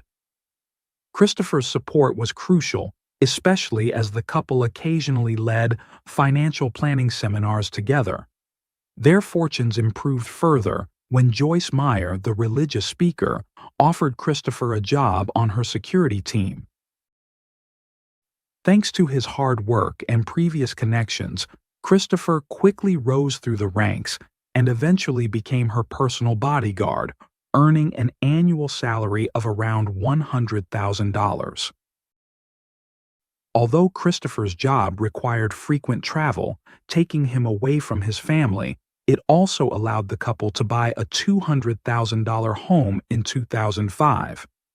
The spacious, well-maintained house was located in the peaceful Columbia Lakes neighborhood in Monroe County, right by a lake. With a 2-story layout and 3 bedrooms, the home became a place where Sherry could focus on her family and volunteer work. In her spare time, she also served as a member of the Destiny Church and participated in a missionary organization. As the months went by, Sherry gradually became more accustomed to her husband's frequent absences. Fortunately, she and her children made friends within their neighborhood, which helped ease the loneliness. Just a few houses down lived Vanessa, whose son, Brandon, was around the same age as Gavin. It didn't take long for Gavin and his older brother to start visiting Brandon regularly, often staying over for sleepovers with their mother's permission. Another neighbor who became close to Christopher was Justin Barlow, a detective sergeant with the Columbia Police Department. Despite the seemingly idyllic life of children's birthday parties, sports events, Sunday barbecues, and the usual bills to pay, Christopher began feeling trapped in a passionless existence. In October 2008, during one of his many work trips to Florida, Christopher decided to reach out to Tara. Although they were no longer as close as they once had been, he and his wife had maintained some contact with Tara out of respect for their past friendship. When they reconnected, Christopher learned that Tara had divorced 4 years earlier. Without children or significant obligations, Tara had attended the University of Tampa and was working as a waitress. Outgoing, fiery, and somewhat wild, Tara quickly captivated Christopher, leading to a passionate affair that began in earnest on November 5, 2008. Upon returning home, Christopher wrote a note on his computer, expressing how meeting Tara had completely changed his life. Tara, however, wasn't satisfied with their sporadic encounters and began pressuring him to leave his wife. Though he shared her desire, Christopher was haunted by the knowledge that his employer, Joyce Meyer, had made it clear that any employee who divorced would face demotion or termination. Considering the significant benefits of his job, this was simply not an option for him. By December 2008, Christopher had devised a much more drastic plan to solve his dilemma: eliminate his family entirely. His first step was to create an email account from which he sent himself threatening messages filled with obscenities, posing as a mysterious stalker who ranted about his boss's ministry, accusing her of dark deeds. He then escalated his plan by sending similar emails to Sherry, warning of a brutal attack on the family, with a particular focus on Christopher himself. Understanding that Joyce Meyer was highly respected worldwide, yet aware that some people generally despise televangelists, Christopher began telling those around him that he was the target of such hatred. To his surprise, Sherry soon became convinced that there were enough fanatics out there and overcame her initial fear. Frustrated and consumed by his infatuation with Tara, Christopher started to lash out at Sherry, complaining that he felt trapped in a life he detested because of her and the children. The once peaceful and harmonious household turned hostile, with Sherry confiding in a few friends about her suffering, even telling them that if anything bad happened to her, they could be sure that Christopher was responsible. Despite the growing tension at home, the couple continued to maintain the appearance of a happy family to their neighbors and acquaintances, while Christopher and Tara's relationship deepened. They even took short trips to Hawaii and Arizona, where they fantasized about their future together. Christopher took steps to remove Sherry's name from the deed to their house, and soon afterward, a new threat arrived, this time in the family's mailbox. The ominous letter was delivered while Christopher was away, terrifying Sherry. She could never have imagined that the person behind these anonymous attacks was her own husband. When Christopher returned, he reported the incident to the police. Justin Barlow, eager to help his neighbors, repositioned his home security camera to cover the Coleman's mailbox, and the Columbia police increased patrols in the area, but no suspicious activity was ever observed.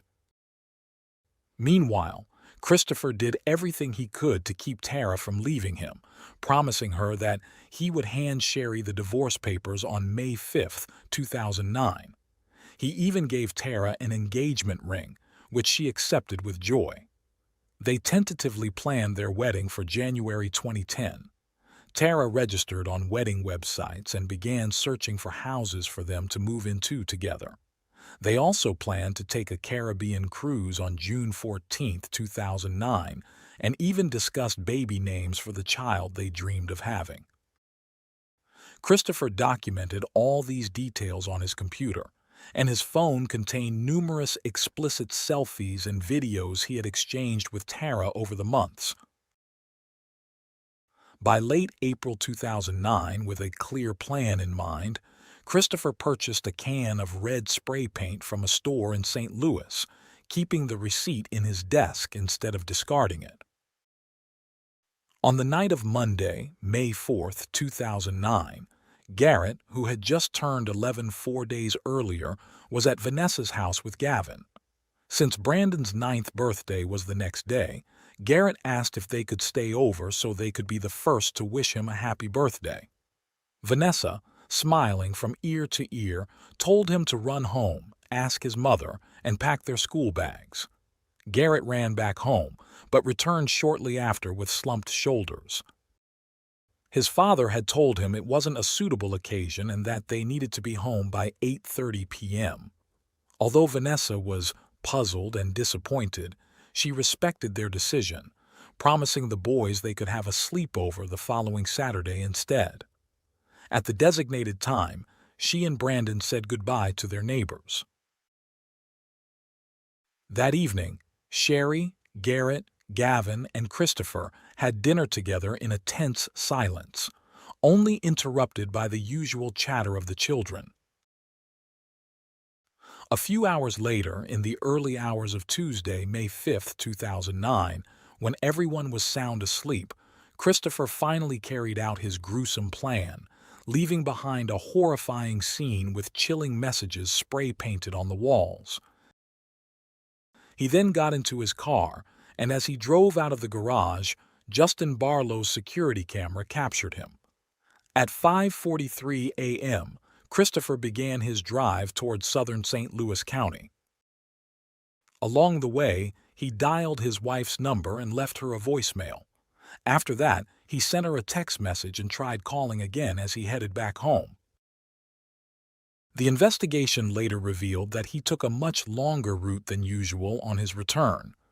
By 6:43 a.m., Christopher called Justin Barlow expressing his concern. He mentioned that he had been at the gym and, after finishing his workout, had tried calling Sherry to wake her up, but she hadn't answered. Alarmed by the recent threats the family had received, Justin quickly dressed, contacted his dispatch at the Columbia Police Department, grabbed his gun, handcuffs, and radio, and headed over to check on the Coleman family. When Justin arrived at the Coleman's porch, a police officer was already there. They rang the doorbell, but no one responded. Moving to the back of the house, they noticed a basement window was open. Radioing for backup, they entered the home cautiously, with the police officer leading since he was the only one in uniform. The air inside was thick with the smell of fresh paint, and as they reached the main floor, they saw the source of the odor. Disturbing messages spray-painted in red on the dining room walls and over the frames of the family photos. Just as additional officers arrived, Christopher also pulled up to the scene. The police officer asked him to wait outside, then joined his colleagues inside. But before he could even step over the kitchen threshold, Jason's screams shattered the eerie calm of the house and the neighborhood, as he and the other officers discovered the lifeless bodies of Garrett, Gavin, and Sherry on the second floor. All three had ligature marks on their necks.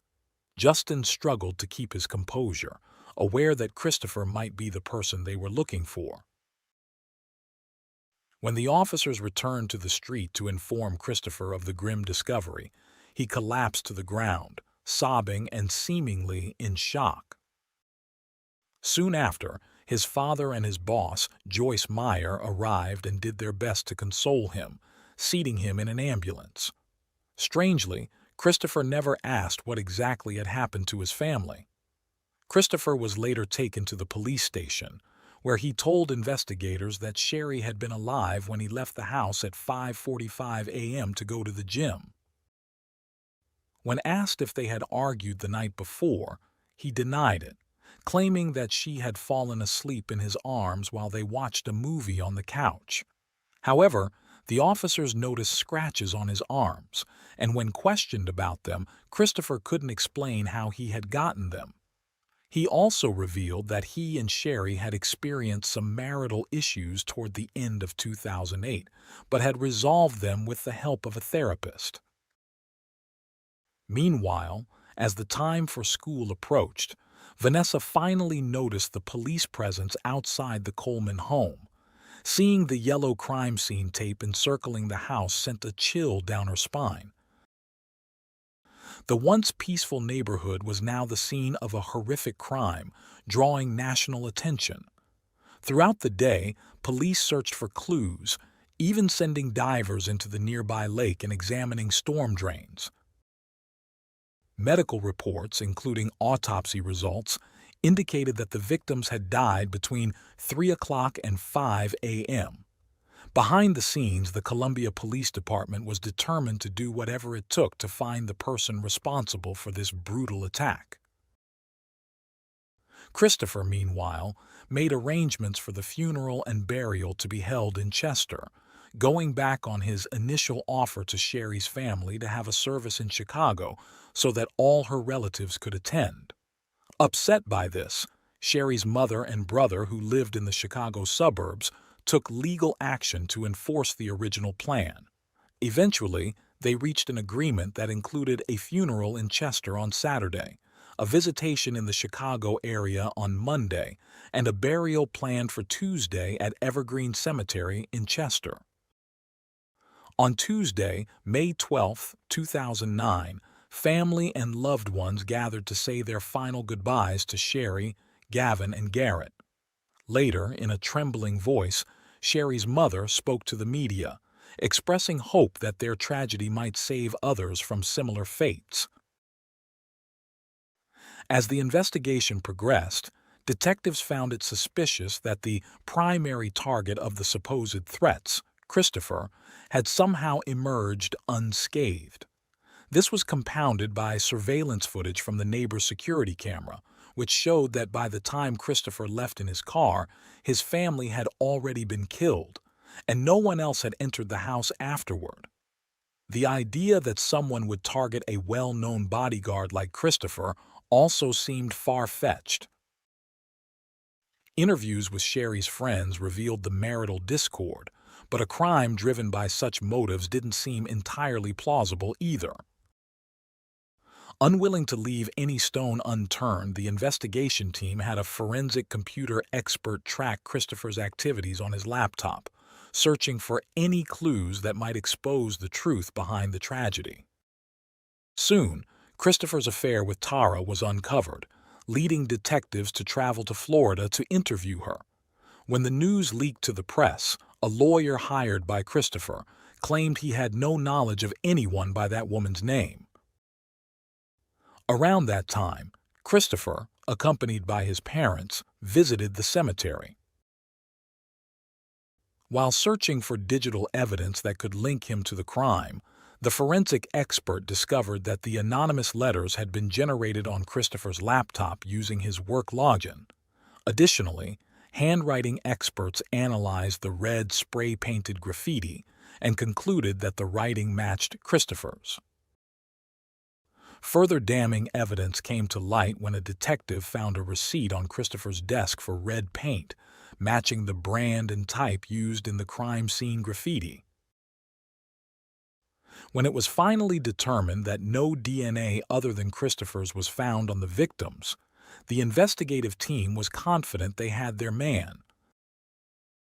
As a result, on May 19, 2009, Christopher was arrested, and the following day, May 20, 2009, he was formally charged with 3 counts of first-degree murder. Christopher pleaded not guilty. His trial began in mid-April 2011. To ensure impartiality, the jury was selected from another state. Due to the immense media attention and concerns for Christopher's safety, he had to attend the hearings wearing a bulletproof vest. While the jury was shown explicit photographs and messages exchanged between Christopher and his mistress, the judge ruled that certain videos were too obscene to be presented in court. Tara had no choice but to testify during the trial. She arrived at the courthouse dressed in a black skirt and blazer, a fuchsia blouse and high heels, wearing the engagement ring Christopher had given her. For 20 minutes, she detailed their relationship, highlighting the motive suggested by the prosecution. Later, in a recorded testimony, Joyce Meyer told the jury that although Christopher would not have been fired if he had divorced his wife, he could have faced disciplinary action, including termination, if he had committed adultery. Christopher chose to remain silent throughout the trial. After 14 hours of deliberation over 2 days, on May 5, 2011, the jury found him guilty on all counts. Christopher reacted with a look of despair, lowering his head into his hands. His family, appearing somber, immediately left the courtroom and retreated to a nearby room. Meanwhile, Sherry's mother broke down in tears, prompting the judge to warn against outward displays of emotion. Despite this, some relatives and friends of Sherry and her children couldn't help but express their relief.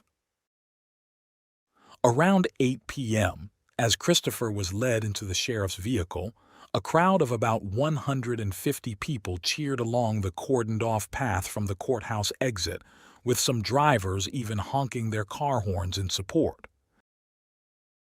Shortly thereafter, during the sentencing hearing, Christopher Coleman was sentenced to 3 concurrent life terms, without the possibility of parole for the murders of Sherry, Garrett, and Gavin Coleman. Outside the courthouse, police officers and officials embraced the victims' families. From prison, Christopher continued to give interviews in which he maintained his innocence, admitting his affair with Tara and acknowledging that it might have harmed him, but he stubbornly clung to the implausible claim that his family was targeted as revenge for his professional association with Joyce Meyer. In March 2019, Christopher's legal team secured a virtual hearing in an attempt to overturn the conviction. However, in July 2020, the judge once again denied the possibility of a new trial. As a result, Christopher remains incarcerated at the Wisconsin Correctional Institution. It seems that, due to his actions and decisions, he will never have the chance to live the life he once longed for.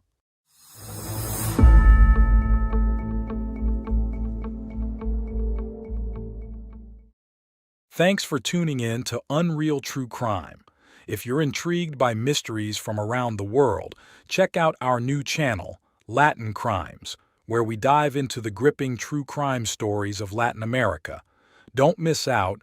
Subscribe now for more thrilling investigations. Tension had been brewing in the Palacios household for months, but on a day in late August 2019, things finally snapped. Inside their small home, a heated argument between Willie Palacios and his daughter, Ariana, took a dark turn. What started as harsh words quickly escalated, crossing the line from anger to something much more dangerous.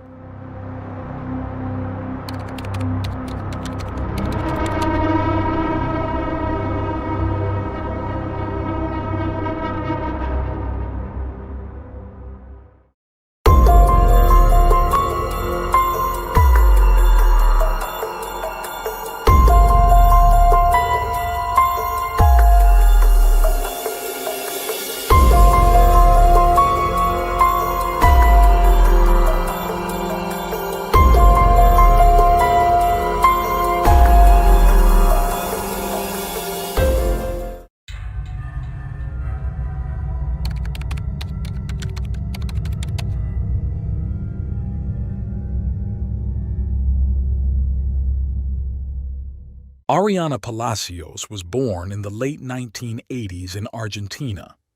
She was the youngest child of Willie Palacios and Delicia, both Bolivian immigrants who had settled in the province of Buenos Aires in search of a better future for their family. Delicia found work at a lingerie workshop, while Willie, who had arrived in Argentina at the age of 30, spent his life in the funeral business. Although he managed to open his own funeral parlor, it eventually failed, and in his later years, he worked for a prominent funeral home in Buenos Aires that catered to celebrities and well-known personalities. Though little is known about her early years, it was evident that the household atmosphere was tense, with relationships marred by conflict. Some sources revealed that the Palacios children often witnessed their father being violent towards their mother. Tragically, it seemed that Delicia, in turn, took out her frustrations on Ariana. Despite the turmoil at home, Ariana idolized her father, whom she described as a well-mannered and impeccably dressed man. He was strict, but he was the one who granted her permission to attend gatherings and parties with her friends. The relationship between Ariana and her mother was fraught with tension. They often clashed, and during one family gathering, their argument escalated to the point where they shouted at and shoved each other. Family members had to intervene to prevent the situation from worsening. Around the age of 20, Ariana moved out and started living with a man named Luis. At 24, she became pregnant with her first and only child, but soon after she decided to end the relationship with Luis and return to her parents' home. When her daughter was born, the grandparents were overjoyed. They lived in a working-class area on the western outskirts of Buenos Aires. In October 2017, Ariana met Adrian through a dating app, and they began a romantic relationship. Adrian treated Ariana's daughter well, visiting them at their home, and the couple would sometimes spend weekends together at Adrian's house. By this time, Ariana, who was now 30, worked at a call center in Buenos Aires. To supplement her income, she sold clothes online and also offered hair straightening services, making her very active on social media. Her daughter, now 6 years old, was the apple of her grandparents' eyes. However, it was noted by some that Willie seemed to have an unhealthy obsession with his granddaughter, often hovering around her as if he and Alicia believed they were her parents. This added further strain to the already fragile relationship between Ariana and her mother. On August 28, 2019, Ariana had a heated argument with her mother and told a friend that she needed to talk. On top of that, she also had a bitter dispute with her boyfriend, Adrian, which left her in tears. The next day, Ariana's phone went silent, and no one heard from her again. Her sudden disappearance, coupled with her absence from social media, alarmed her close friends, who immediately began searching for her. In the days that followed, the events surrounding Ariana's disappearance became increasingly strange. Adrian was one of the first to contact the Palacios family, and when he spoke with Willie, he was met with various excuses and evasions. Willie told Adrian that Ariana had found a new partner, decided to change jobs, and no longer wanted to continue their relationship. He even suggested that Adrian should move on and not worry about searching for her, claiming that she needed a fresh start but would be fine with her 6-year-old daughter. The conversation left Adrian uneasy. It seemed odd that his girlfriend's father was urging him to stay away, especially since Ariana, with whom he would have celebrated 2 years of dating on October 14th, had given no indication that she wanted to end their relationship. As days passed, Ariana's friends grew increasingly frustrated as they tried in vain to contact her. Unable to get any response, they began reaching out to her parents' home, with some even visiting in person to inquire about her. Willie was always the one to answer, providing a variety of bizarre and contradictory explanations. Initially, he claimed that Ariana's phone had broken, preventing her from contacting anyone. Then he told someone else that she had gone to another city to sell some products.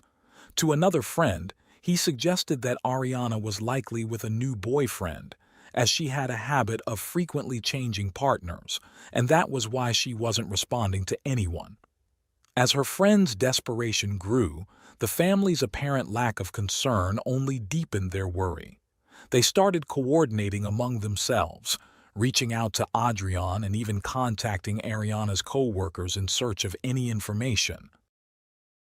When they spoke to her colleagues at the call center, they learned that Willie had visited the office days earlier to inform them that his daughter had traveled to Tierra del Fuego, one of Argentina's most remote provinces.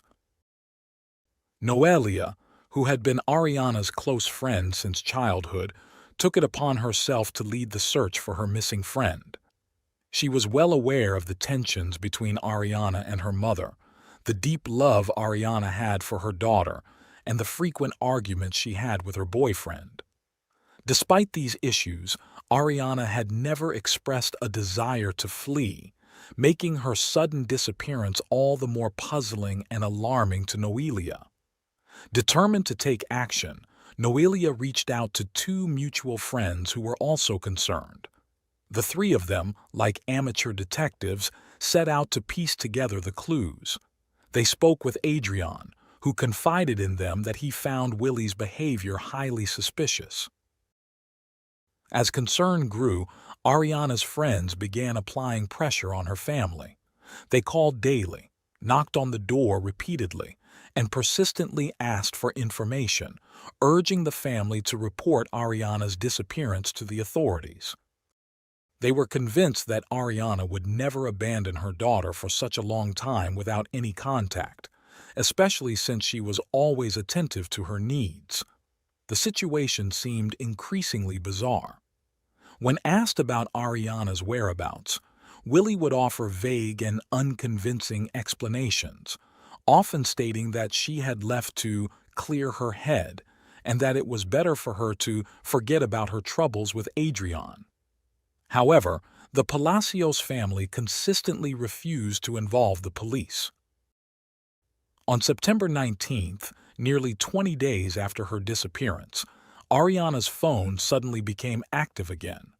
At precisely 11:32 a.m., a text message was sent to her friends. To everyone's surprise, the message claimed that Ariana was fine but unable to respond further. Each of her friends received a generic message, something Ariana had never done before. The unusual wording of the message, including the phrase, "How are you, dear?" a term Ariana disliked because she found it insincere, only heightened their suspicions. As the friends pressed the family to report the disappearance, Willie warned them that contacting the police could lead to Luis, Ariana's ex-partner and father of her daughter, seeking custody of the little girl, thereby separating her from her mother. Reluctantly, Willie decided to file a report with the authorities, but instead of reporting his daughter missing, he filed a complaint against her friends, accusing them of harassment.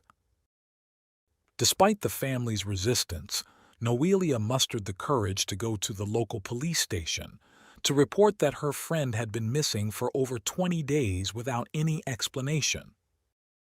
However, she was met with a wall of bureaucracy and indifference. Initially, the police dismissed her concerns, insisting that only a close family member could file such a report.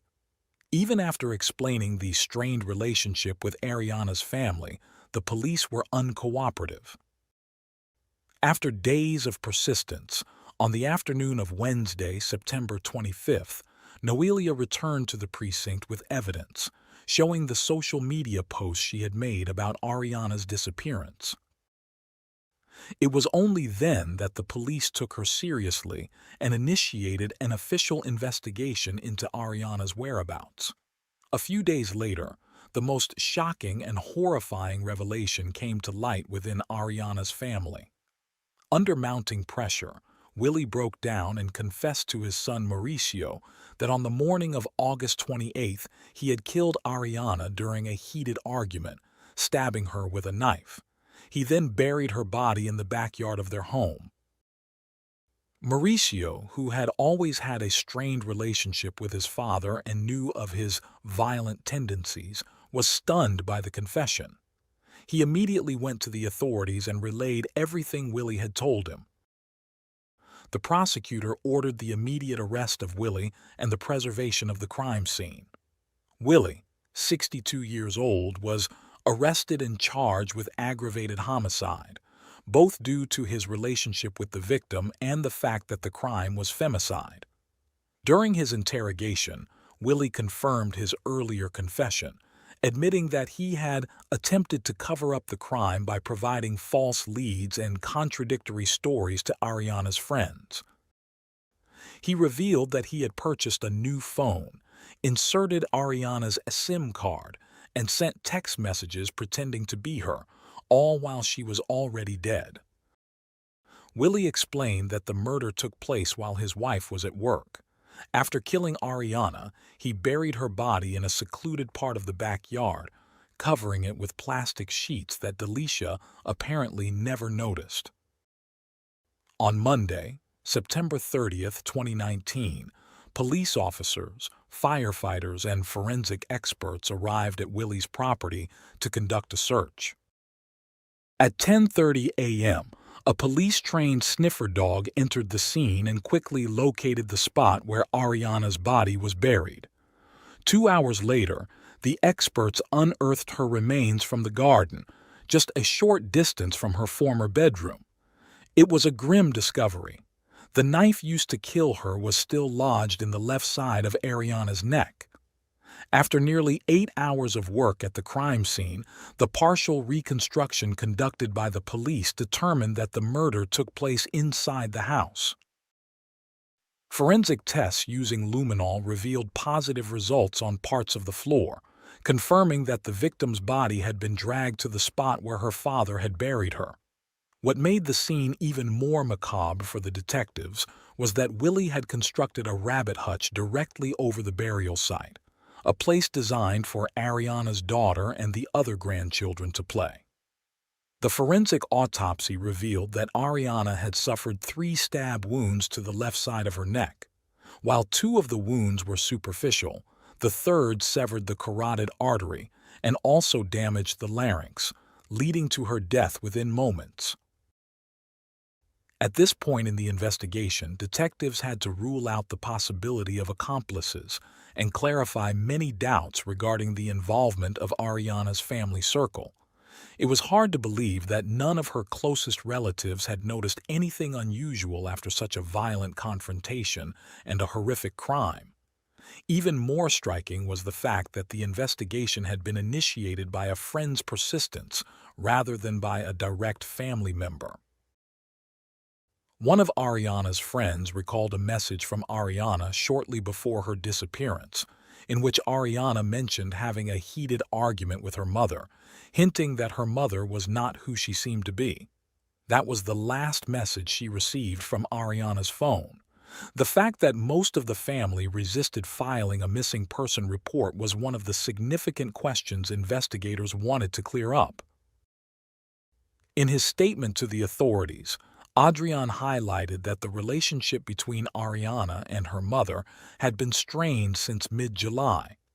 While he never noticed anything particularly strange during his weekend visits, he did observe that the 2 women argued frequently. A crucial testimony in the case came from Nadia, a neighbor in the area where the Palacios family lived. Nadia had several conversations with Willie after Ariana disappeared. On one occasion, Willie came to her house and asked if she could pick up his granddaughter from kindergarten, explaining that Ariana was unable to do so. Although Nadia found it strange, she agreed to help. At that time, Willie mentioned that Ariana had left but implied it was only temporary. Later that day, after picking up the child, Nadia sent a message to Ariana to let her know everything was fine with her daughter, but the message never got through. When Nadia returned the child that afternoon, Willie told her that Ariana had left for good, discarding her phone because she wanted to start a new life. He even mentioned that Ariana had been offered a new job in another city. It also seemed odd to her when, on September 19th, she received a message from an unknown number supposedly from Ariana, saying that she was traveling and focusing on a new boyfriend. The message was full of spelling errors, which was unusual for Ariana. This same message was sent to several of Ariana's friends, and all were incorporated into the case to determine whether Willie himself sent them or if someone else was involved in the deception. Noelia, Ariana's childhood friend, testified that during one of her many visits to the Palacios household, where she urged them to report Ariana's disappearance, Willie dismissed Ariana as a lazy woman who had likely run off with a man, abandoning her daughter. Noelia, who knew her friend well, was convinced this was a lie, as Ariana would never leave without her daughter. One potential trigger for the crime, highlighted by several witnesses during the investigation, was a labor lawsuit that Ariana had filed years earlier, which she appeared to be close to winning. Ariana had mentioned to several friends that once she received the settlement, she would rent a place to live alone with her daughter. Investigators hypothesized that Willie may have committed the crime to prevent Ariana from taking the child away, as various testimonies suggested he had an unusual obsession with his granddaughter that went beyond typical grandparental affection. To leave no stone unturned, the investigation stage took 2 years. Finally, on October 22, 2021, the trial against Willie Palacios began. He faced a life sentence for aggravated homicide, considering that the victim was his descendant and that the crime was committed under circumstances of gender-based violence. During the trial, Willie's confession and the extensive evidence gathered by the prosecution were presented. Initially, Willie was present in the courtroom, but at the request of 2 witnesses for the prosecution, He was asked to leave and listen to the proceedings from an adjacent room. Key witnesses in the trial included Delicia, the victim's mother, who by then had become Willie's ex-wife, and Mauricio, Ariana's brother. What the judges heard from Delicia, who was ultimately not charged as an accomplice, was a chilling account of her 43-year relationship with the aggressor. Throughout her testimony, Delicia never referred to her ex-husband by name, only calling him "that man," and recounted years of domestic abuse she endured while they were together. It seemed that the Palacios household had turned into a living nightmare starting in July 2019, when Willie lost his job and his violent behavior escalated. According to Delicia, Ariana and Willie frequently clashed due to their strong personalities. She also mentioned that her granddaughter was Willie's weakness. He had a disturbing obsession with her and would often scream during arguments with Ariana that no one would ever take the child away from him. Within the family, Willie's initial explanation for Ariana's absence was that he had kicked her out of the house. Since Willie was unemployed, he spent all day at home, taking care of his granddaughter and managing the household tasks while Delicia worked late into the night. This routine did not arouse suspicion, even when changes were made to the backyard. However, as time passed, doubts began to emerge from various quarters, not only from Ariana's friends and boyfriend but also from her family, including Delicia. She became increasingly anxious and confronted Willie, asking why he had thrown Ariana out of the house. Willie's response was that he had expelled her because she was pregnant again, and he was not willing to raise another of her children. Cornered, Willie resorted to a final twisted strategy that ultimately exposed him. Willie first went to the police station to report that his daughter was in the south of the country, but that he had lost contact with her and feared she might have fallen victim to human trafficking. He even wrote and signed a letter, pretending to be Ariana. What he didn't anticipate was that Delicia would immediately recognize the handwriting as not belonging to her daughter. Mauricio was the next witness to take the stand. He recalled being surprised when his father invited him to lunch, given their strained relationship and the fact that they hadn't seen each other in years. Mauricio also recounted numerous instances of his father's violent behavior towards his mother and sisters. After hearing these crucial testimonies and reviewing the overwhelming evidence against him, it was time to listen to the defense. Willie's defense claimed that everything began with an argument. Willie allegedly slapped Ariana, who then grabbed a sharp kitchen utensil. They struggled, and Willie managed to take the weapon from her, ultimately injuring her in the neck. The defense argued that Willie acted in self-defense, asserting that he had no choice but to protect himself. On October 26 of that same year, the judges sentenced Willie to life imprisonment. The court found him solely responsible for the aggravated femicide. After hearing the sentence, Willie uttered a few brief words apologizing to his ex-wife, his family, and his daughter's friends, expressing regret for what had happened, and then fell silent. One of the judges emphasized that Delicia's testimony had revealed a family structure plagued by violence. This brutal environment normalized the conditions that eventually led to Ariana's death at the hands of her father. The judges unanimously agreed that Delicia's account was honest and free of inconsistencies, even though it carried an emotional weight of guilt, as her efforts to keep her family together had ultimately led to the worst possible outcome for her daughter. The reading of the sentence concluded with the judge's observation that although the life sentence couldn't undo the harm done to the family, it would free Delicia and her remaining children from the hell they had endured for years. But this wasn't the last blow Willie Palacios would receive. Believing himself to be the rightful guardian of his granddaughter, he was informed that Luis, his granddaughter's father, had requested custody and been granted it. Luis had also explicitly requested that Willie be denied visitation rights, a request the court agreed was in the best interest of the child.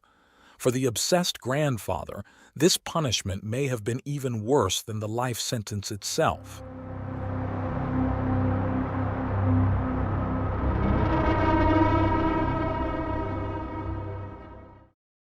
Thanks for tuning in to Unreal True Crime. If you're intrigued by mysteries from around the world, check out our new channel, Latin Crimes, where we dive into the gripping true crime stories of Latin America. Don't miss out. Subscribe now for more thrilling investigations.